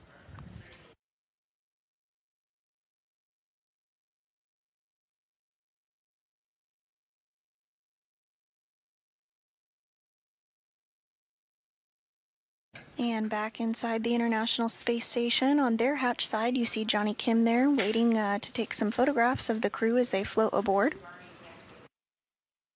A little further in the hatch, I believe that is NASA astronaut Nicole Ayers, who's stepping through those procedures for hatch open. Step 6.1 of 2.102. IMV duct installation is complete. We are go for IMV fan activation.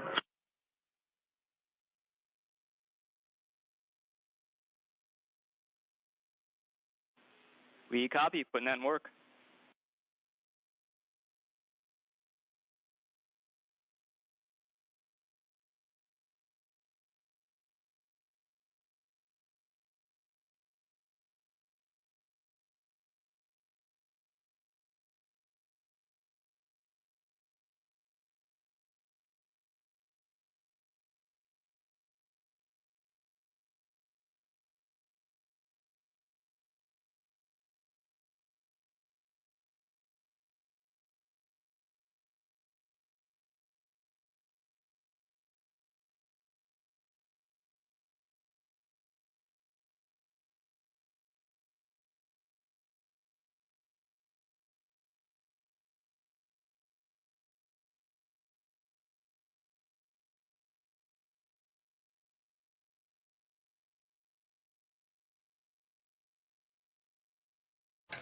And back inside Dragon, the crew is stepping through those final preparations ahead of floating onboard space station.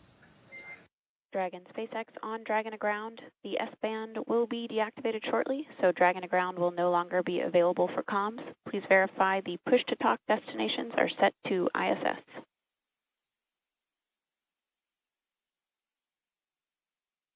Dragon copies. Wilco.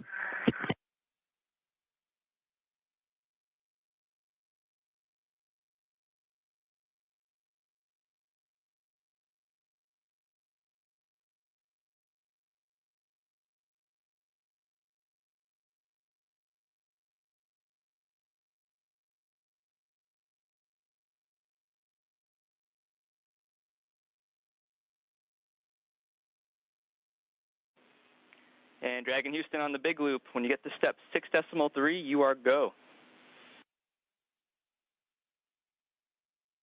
And Dragon copies Houston. We are ready for 6.3. We're opening location 23 at this time.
SpaceX Dragon on the big loop, 2.102, step 6.5.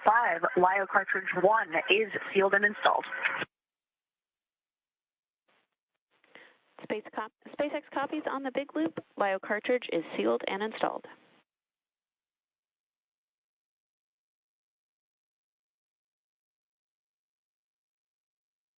And those comms about that LiO cartridge that we did discuss earlier, which helps scrub the carbon dioxide from the Dragon capsule.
Houston and SpaceX. Dragon arrival configuration complete. Houston copies. And SpaceX copies.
And as the crew continues to step through those procedures ahead of floating on board, it shouldn't be too much longer now, but as we mentioned, this is a carefully choreographed procedure, so we want to make sure everything is as expected and in a good configuration before they come on board Space Station.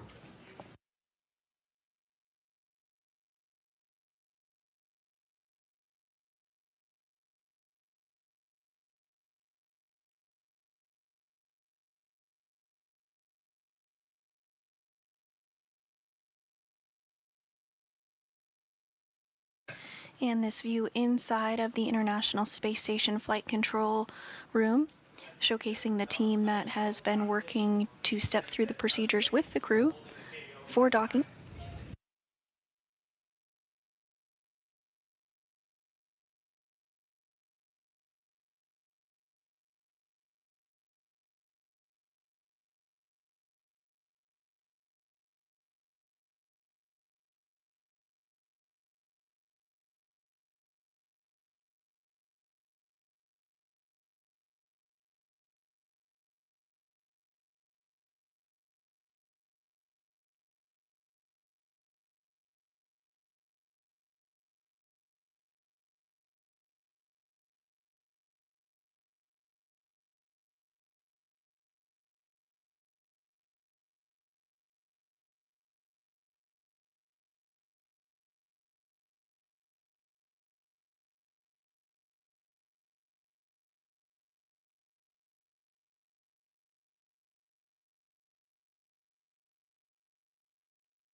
And if you're just joining us, we are awaiting Crew 11 to come on board the International Space Station following their docking at 1:27 a.m. Central this morning. The hatches were opened at 2:46 a.m. and it looks like we are having our first crew member float aboard right now. That is NASA astronaut Mike Fink for his 4th visit to the International Space Station.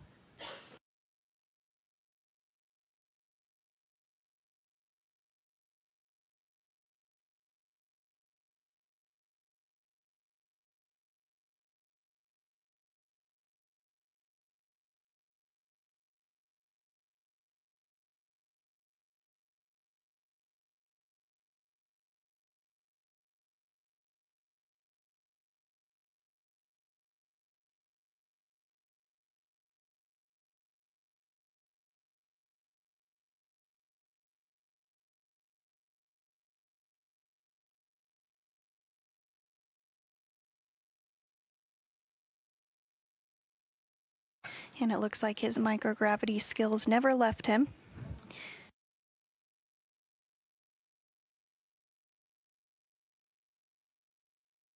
Joining in the hatch is NASA astronaut Nicole Ayers, who has helped step through all of the hatch opening procedures.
Once the crew does float on board the International Space Station, we are targeting a welcome ceremony this morning at 4:15 a.m. Central. Again, if you're just joining us, Crew 11 docked to the International Space Station's zenith port of the Harmony module at 1:27 a.m. Central Time. Now coming through the hatch is Roscosmos cosmonaut Oleg Platonov. This is his very first visit to the International Space Station. Some big hugs there with NASA astronaut Nicole Ayers and Johnny Kim.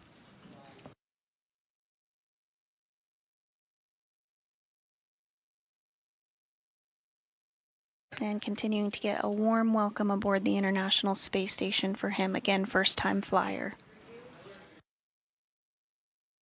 And next through the hatch is JAXA, or Japan Aerospace Exploration Agency astronaut Kimi Yu.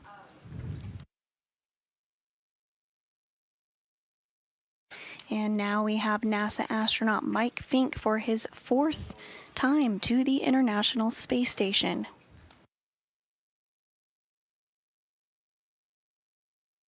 And now coming into view is Zena Cardman. Again, her first time on board the International Space Station as well. Lots of smiles and hugs.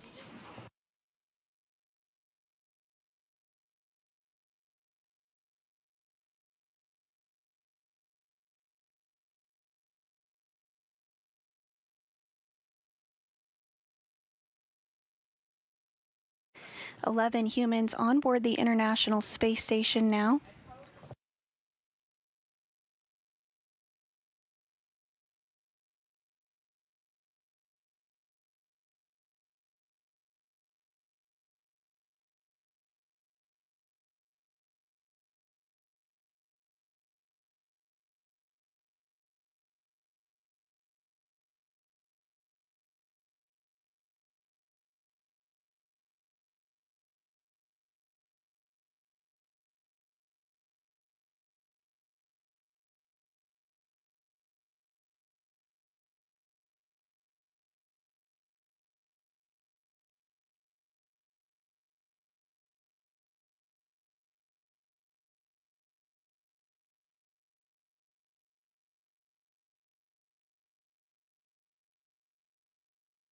We are targeting a welcome ceremony this morning at 4:15 a.m. Central Time, rather.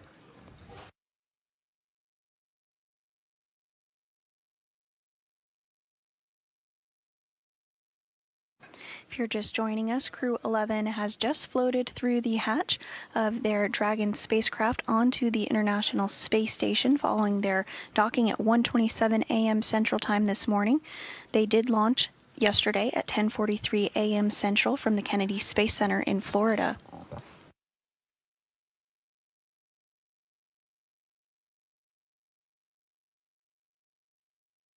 With Crew 11's arrival to the International Space Station, the population on board is now 11 and will remain 11 crew members for a short time as Crew 10 and Crew 11 complete a brief handover period before Crew 10 undocks and splashes down off the coast of California.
Station Houston on 2 for Tonkin, forward plan.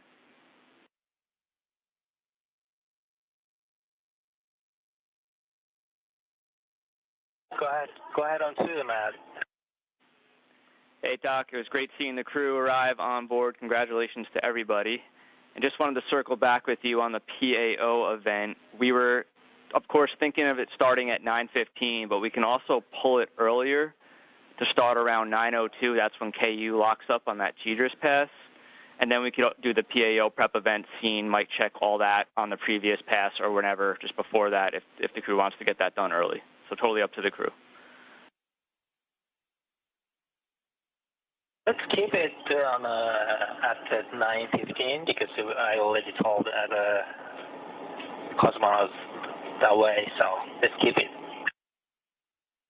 Hey, that totally works for us. And while I have you, after the PO event, we can have another discussion on all the other days' activities, whether or not we're going to keep them scheduled as is or pull them forward to get you guys done early. So we'll have that conversation afterwards.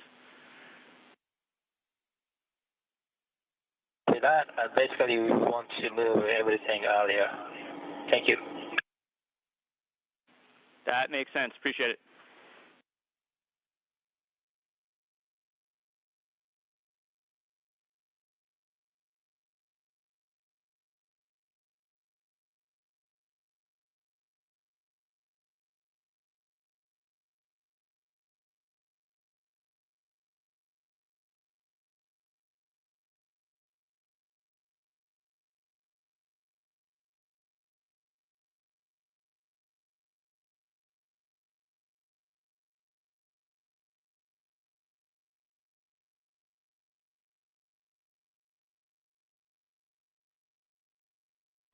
And again, Crew 11 is now on board the International Space Station. We are targeting a welcome event with not only the recently arrived Crew 11 crew, but the 7 members of Expedition 73 as well.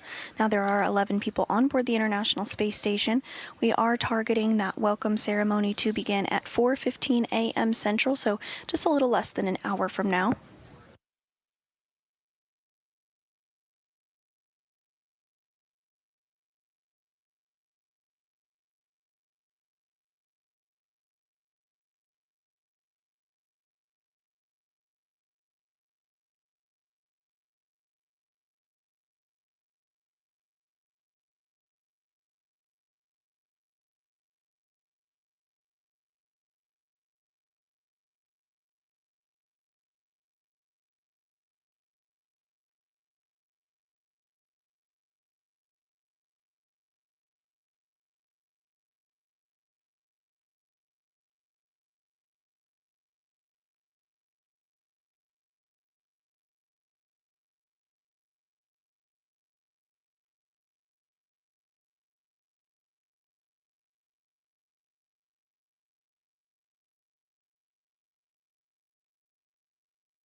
And if you're just joining us this morning, you're looking at a live view of the SpaceX Dragon Endeavour, which docked to the International Space Station at 1:27 a.m. Central Time this morning, following launch the day prior from the Kennedy Space Center in Florida at 10:43 a.m. Central. This morning, hatches were opened at 2:46 a.m., and we are now awaiting a welcome ceremony with all 11 crew members on board the International Space Station to begin at 4:15 a.m. Central Time this morning.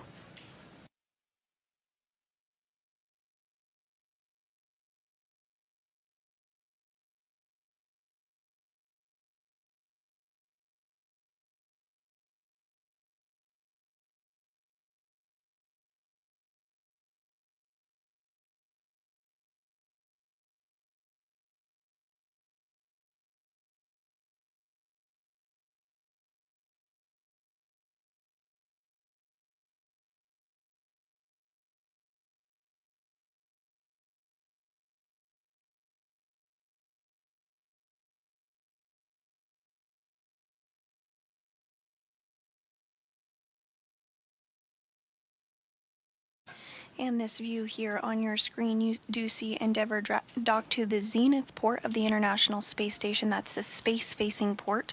There's another Dragon docked just below and to the left. You can see its nose cone sticking out there. That is docked to the forward port, or Earth-facing side of the International Space Station, which you can see in the background as it completes this day pass. The Crew 10 spacecraft, the other Dragon, will carry Crew 10 back aboard in the coming days, following a brief handover period with the recently arrived Crew 11 crew members. Crew 11 is the 11th crew rotation mission with SpaceX to the space station as part of NASA's Commercial Crew Program. And overall, the Crew 11 mission is the 16th crewed Dragon flight to the International Space Station, which includes Demo 2 in 2020 and 11 operational crew rotations for NASA, as well as 4 private astronaut missions. While on board Space Station for their science mission, the crew of Crew 11 will perform research, technology demonstrations, and conduct maintenance activities aboard the orbiting laboratory. And they'll also be on board Space Station for a very special milestone later this year. In November, the International Space Station will celebrate 25 years of continuous humans living and working aboard the International Space Station.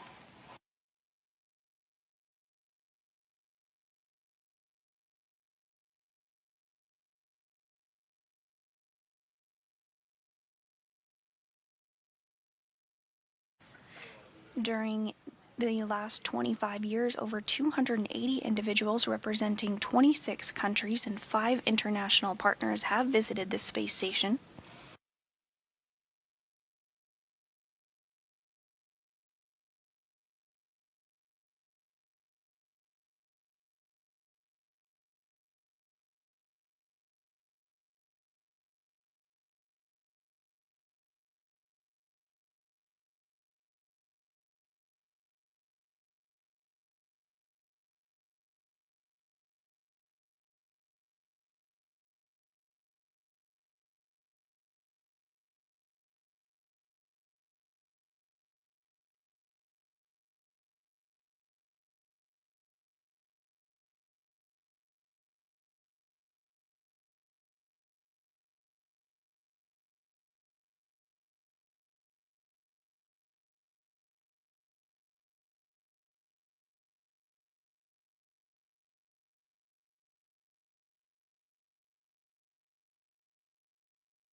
Again, we are awaiting a welcome ceremony this morning to begin at 4:15 a.m. Central Time, just about 45 minutes from now, following the arrival of Crew 11 to the International Space Station at 1:27 a.m. Central. Crew 11 launched from the Kennedy Space Center in Florida yesterday at 10:43 a.m.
Good morning from Mission Control Houston. You're looking at a live view of the spacecraft Dragon Endeavour docked to the zenith port of the International Space Station's Harmony module. Docking occurred this morning at 1:27 a.m. Central Time, and the hatches were opened a short time later at 2:46 a.m. Central Time. At this point, we are awaiting our welcome ceremony to begin at 4:15 a.m. Central, less than 40 minutes from now. Crew 11 carried NASA astronauts Zena Cardman and Mike Fink, as well as JAXA, Japan Aerospace Exploration Agency astronaut Kimi Yu, as well as Roscosmos cosmonaut Oleg Platonov to the International Space Station, following their liftoff from the Kennedy Space Center in Florida at 10:43 a.m. Central on August 1st.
And here on your screen is NASA astronaut Johnny Kim as he begins to get things set up and routed for today's welcome ceremony, targeted to begin at 4:15 a.m. Central.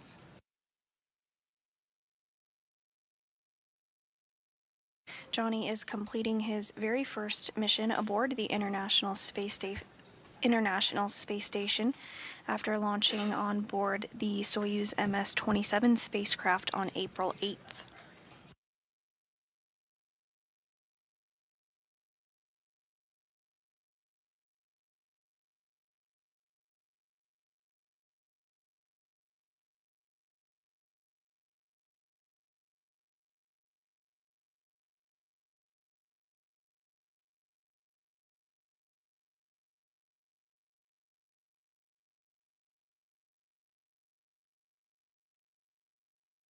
Also on your screen is the current commander of the International Space Station, Takuya Onishi of the Japan Aerospace Exploration Agency. There are currently 2 JAXA astronauts on board Space Station following Kimi Yui's arrival at 1:27 a.m. Central Time. Yui arrived on board Crew 11 with NASA astronauts Zena Cardman and Mike Fink, as well as Roscosmos cosmonaut Oleg Platonov, following their launch from the Kennedy Space Center in Florida yesterday, August 1st at 10:43 a.m. Central.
Station Houston on 2 for Johnny. We see you setting up the camera. We'll be ready for scene and voice whenever you are, right before the 9:15 PAO event.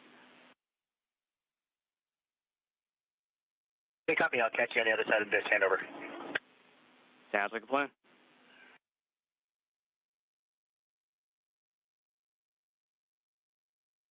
And again, we are targeting today's welcome ceremony to begin at 4:15 a.m. Central. You did just hear some words from the Capcom here in Mission Control Houston up to NASA astronaut Johnny Kim as he prepares to get cameras set up and complete a scene and voice check.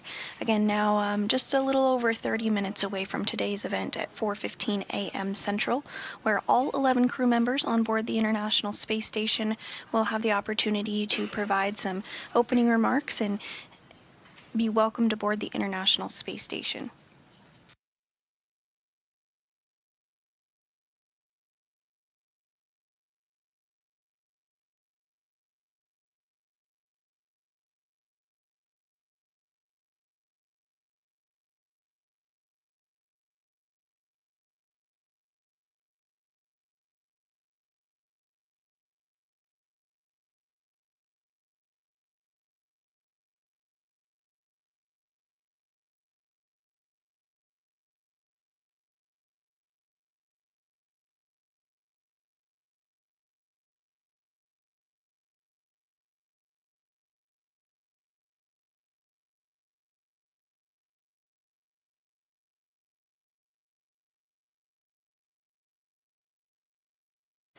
And we are in a brief handover period between our satellites, but you're getting a live view inside of Mission Control Houston at some of the team that did work the shift this morning for docking. Again, that docking did occur at 1:27 a.m. Central Time, with hatches opening a short time later at 2:46 a.m. Central. Crew 11 launched from the Kennedy Space Center in Florida on August 1st at 10:43 a.m. Central. And we are now awaiting a welcome ceremony to begin at 4:15 a.m. this morning.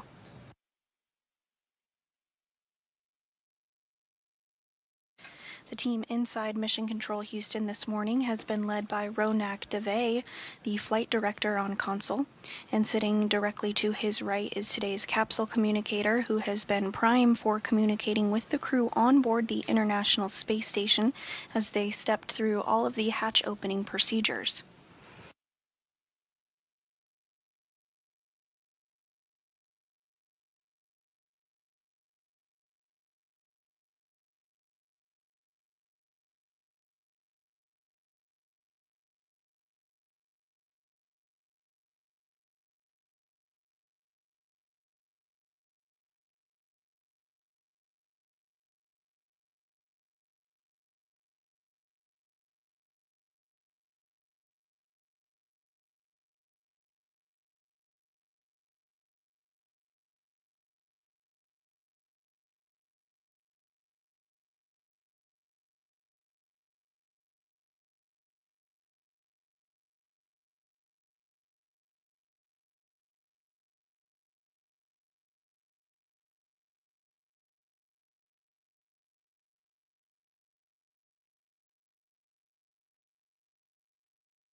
And NASA astronaut Johnny Kim on the right, continuing to work through some procedures ahead of today's welcoming ceremony.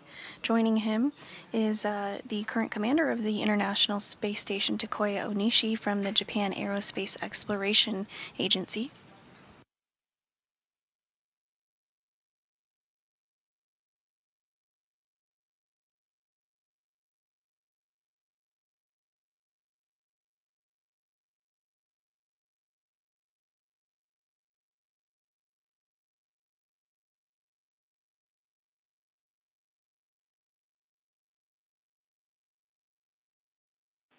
And Johnny, no response required as you're cleaning up. We like the view, but we would just like it a little bit down towards the deck and then panned a little bit left towards the gem relative to the camera.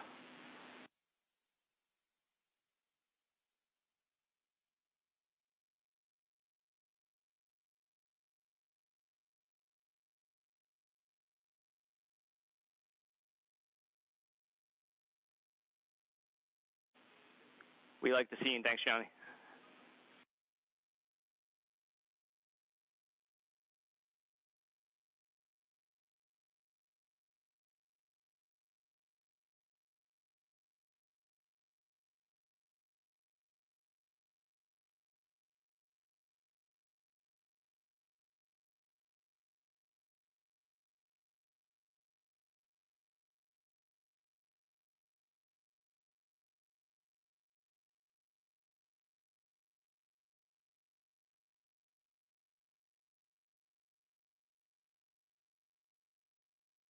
Station on 2, ready for the scene and voice check on node 2 cam 1.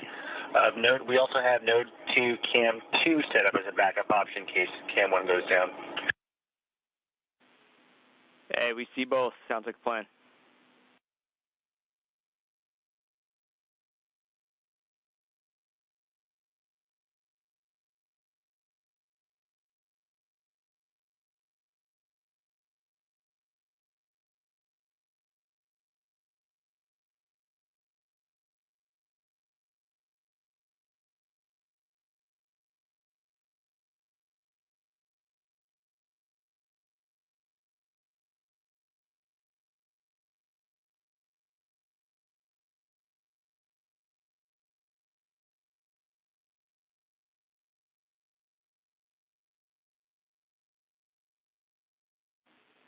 And standby 1, Johnny.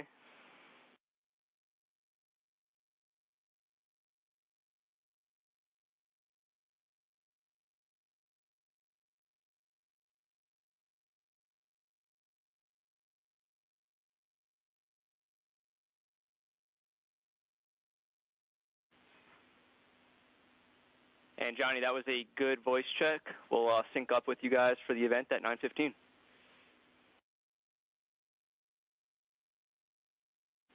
And actually, Johnny, if you're offering up, we'll take the backup voice check as well on the other camera. Sorry to make you float away.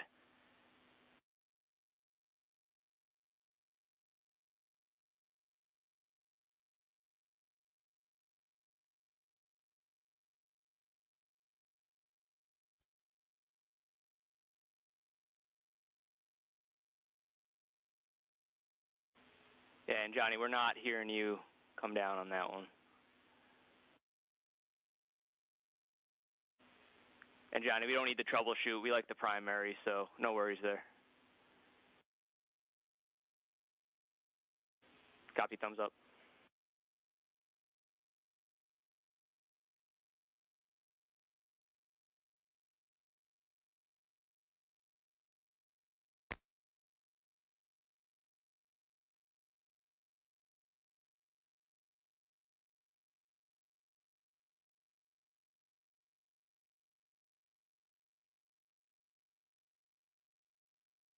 And with a good scene and voice check, we are looking ahead towards today's welcoming ceremony to begin at 4:15 a.m. Central Time this morning.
Station Houston on 2 for cupola shutters.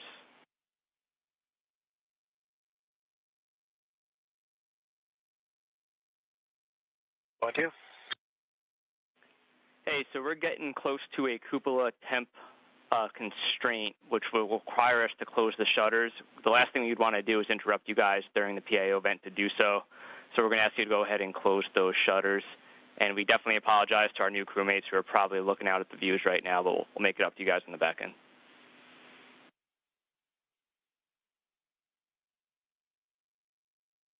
Copy, and they are currently closed. Copy all. Thank you.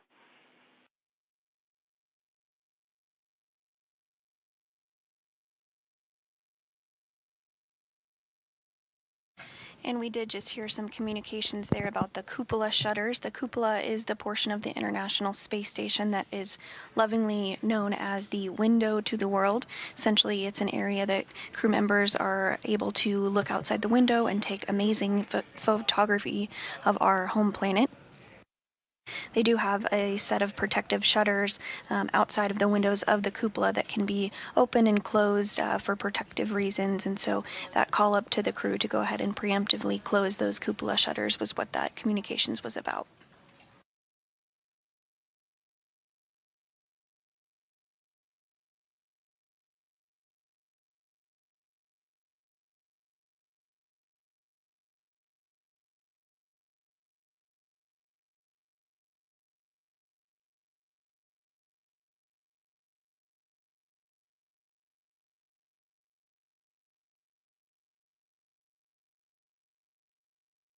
And we are now 20 minutes out from the start of today's welcome ceremony at 4:15 a.m. Central Time.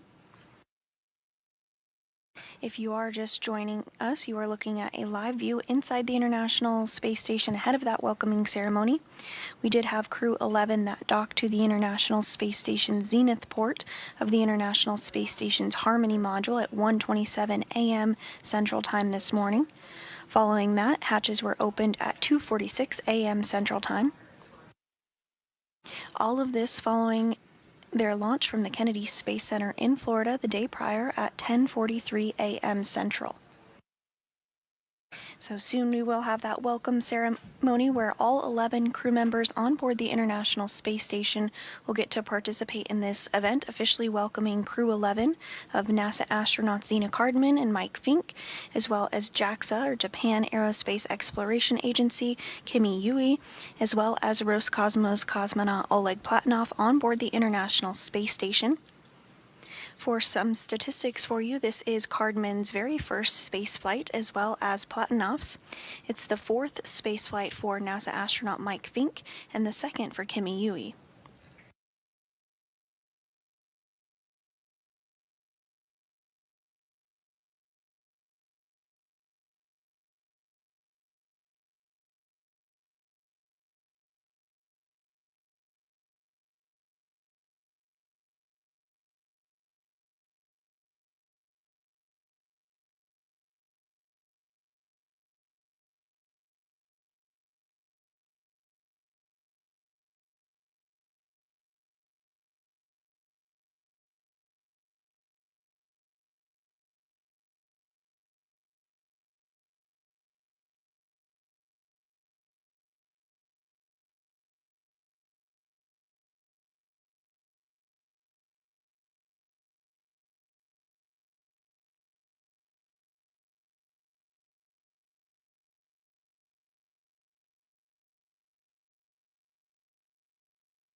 And we are now 15 minutes out from today's welcome ceremony, beginning at 3:15 a.m. Central Time.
And as we await today's welcome ceremony starting in a few minutes at 4:15 a.m. Central Time, you're looking at a live view inside the International Space Station Flight Control Room, where the team did work through procedures today for not only the docking but the vestibule repressurization and then eventually hatch opening. The team on console during today's shift was led by Ronak Dave, the flight director on console during docking this morning. And the team here in the room did help to get on board NASA astronauts Zena Cardman and Mike Fink, as well as JAXA astronaut Kimi Yui and Roscosmos cosmonaut Oleg Platonov following their docking at 1:27 a.m. Central Time.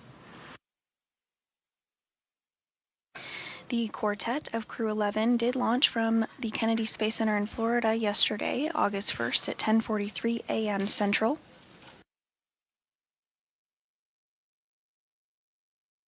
And you're looking at a view there of the Endeavour spacecraft docked to the zenith port of the International Space Station's Harmony module.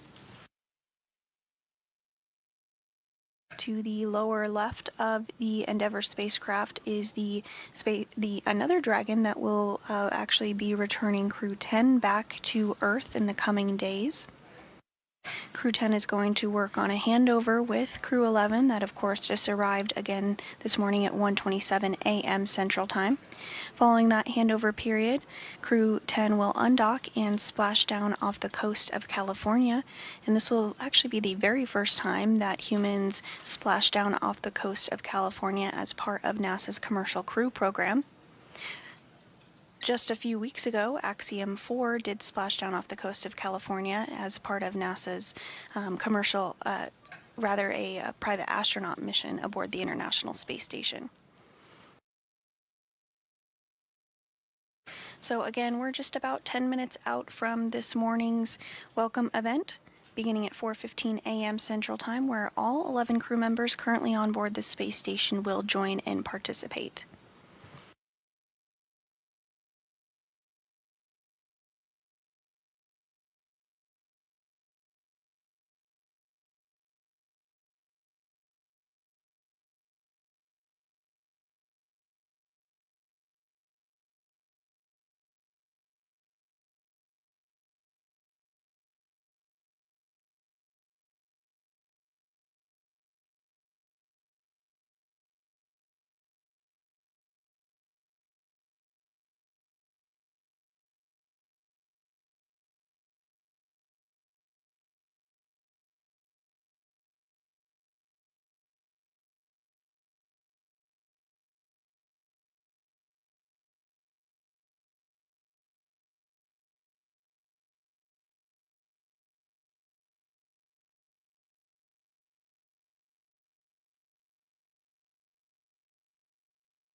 And you're getting a live look inside the International Space Station as NASA astronaut Mike Fink, now on his 4th trip to space station, does a little microgravity flying. We are targeting our welcome ceremony to begin here in just a few minutes at 4:15 a.m. Central Time, so we'll start to see all 11 crew members come into frame. On the left there is NASA astronaut Ann McClain. And on the right is the current space station commander of JAXA, Tokoya Onishi.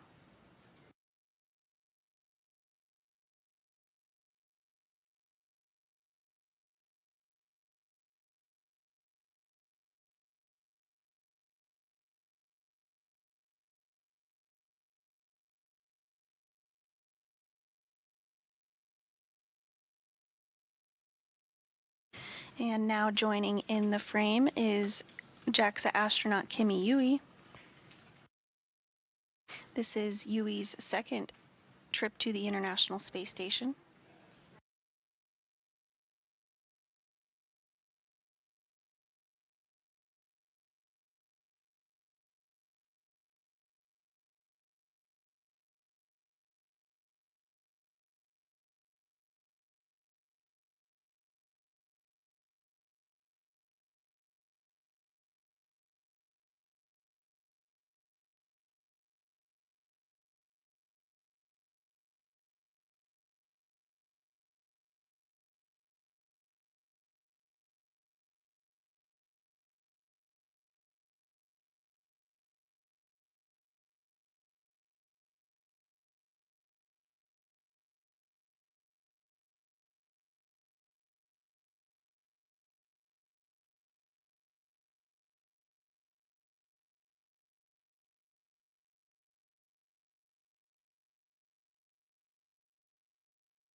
And we will go ahead and stand by for just a couple minutes longer ahead of the welcome ceremony today at 4:15 a.m. Central Time.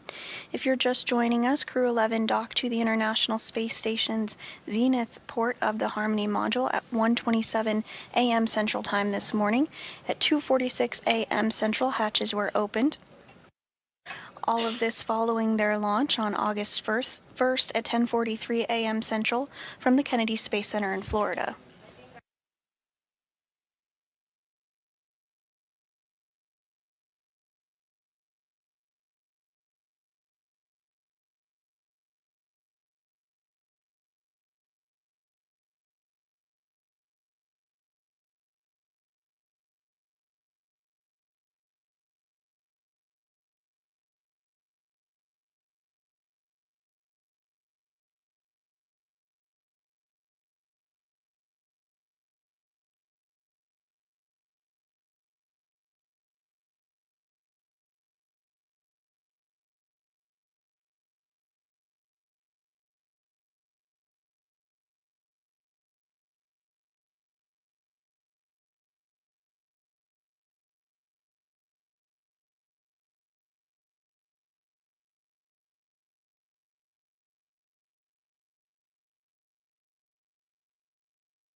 Station, this is Houston. Are you ready for the event? Houston, this is Station. We are ready for welcome remarks. Please begin the welcome ceremony.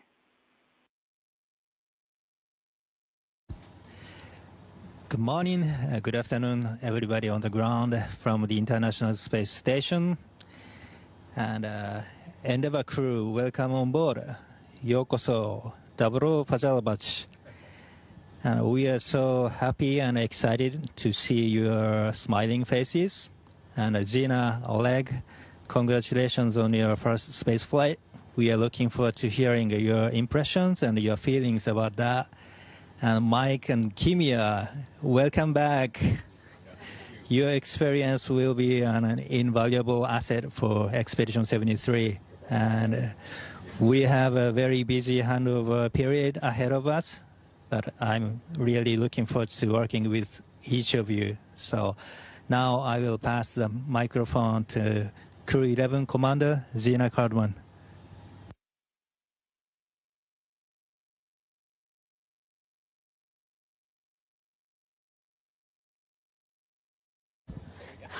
You can tell I'm new. Hello. This has been the absolute journey of a lifetime. We are so incredibly grateful to be here. Thank you so much for this warm welcome. It was such an unbelievably beautiful sight to see the space station come into our view for the first time, especially with these wonderful crewmates. Oleg and I, both for the first time, and of course Mike and Kimia-san, have so much experience that they bring to this team. With deep gratitude to everyone who got us ready for this moment. Thank you so much. Over to you, Mike. Thank you, Zena, and thank you to the Expedition 73 crew. You have made us feel so welcome. We're so glad to be here. We're happy to join you, and we will do our best to help the 73 crew who's on Crew 10 to get home safely. Your friends and family are waiting for you. In the meantime, this is a beautiful space station, and it's so good to be back, and we're here to take good care of it and help do our very best. Oh, thank you very much for warm, full, very, very good welcome. And I'm so grateful to be here. We have great Crew 11 crew members and also this expedition members. Yeah, I'm very looking forward to working with them and make this Expedition 73 the best. I'll work hard. Thank you. Thank you, Kimia-san. I'm Oleg Platonov, and I'm also would like to say thank you very much for so warm meeting, and I believe and I hope we will have incredible and unbelievable time on board. И спасибо моим коллегам, будущим соэкипажникам. Я также благодарю вас за такую теплую встречу. И спасибо всем на Земле, кто готовил меня и наш экипаж и сделал все возможное, чтобы отправить нас сюда. Мы обещаем выполнить все наши задачи на самые высокие оценки и продвигать человечество в области космонавтики только вперед. Спасибо. Ура. It's enthusiasm. Thank you, guys, and once again, welcome on board the International Space Station. And Houston, back with you. That concludes our event. Thank you to all participants. Station, we are now resuming operational audio communications.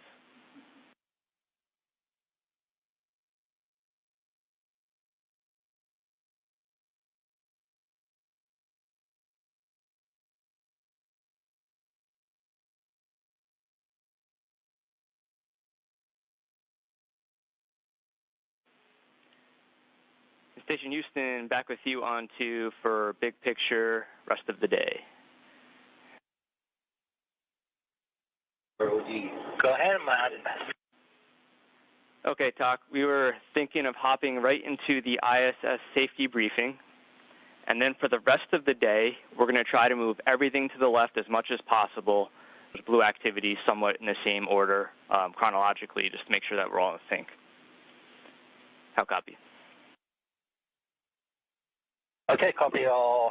Basically, we move everything to the left except for pink activity and also non-Crew 11 related PMC. That is a good readback. Ready when you are. And we are going to just start a safety briefing so you guys can send a test command for caution warning tones.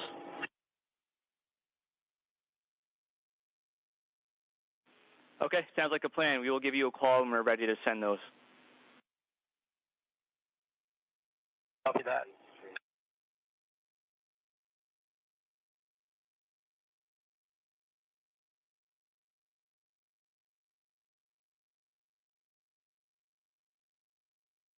And there you had it, a very warm welcome to Crew 11 on board the International Space Station following their launch August 1st at 10:43 a.m. Central Time. They docked today at 1:27 a.m. Central to the zenith port of the International Space Station. Following that, hatches were opened at 2:46 a.m. and we just wrapped up an incredible welcome ceremony where Crew 11 is now safely on board. You can follow along with the mission on social media and by checking the daily Space Station blog, but that's going to do it for us. Thanks so much for following along on Crew 11's journey. Go NASA, go SpaceX, go Crew 11. This is Mission Control Houston.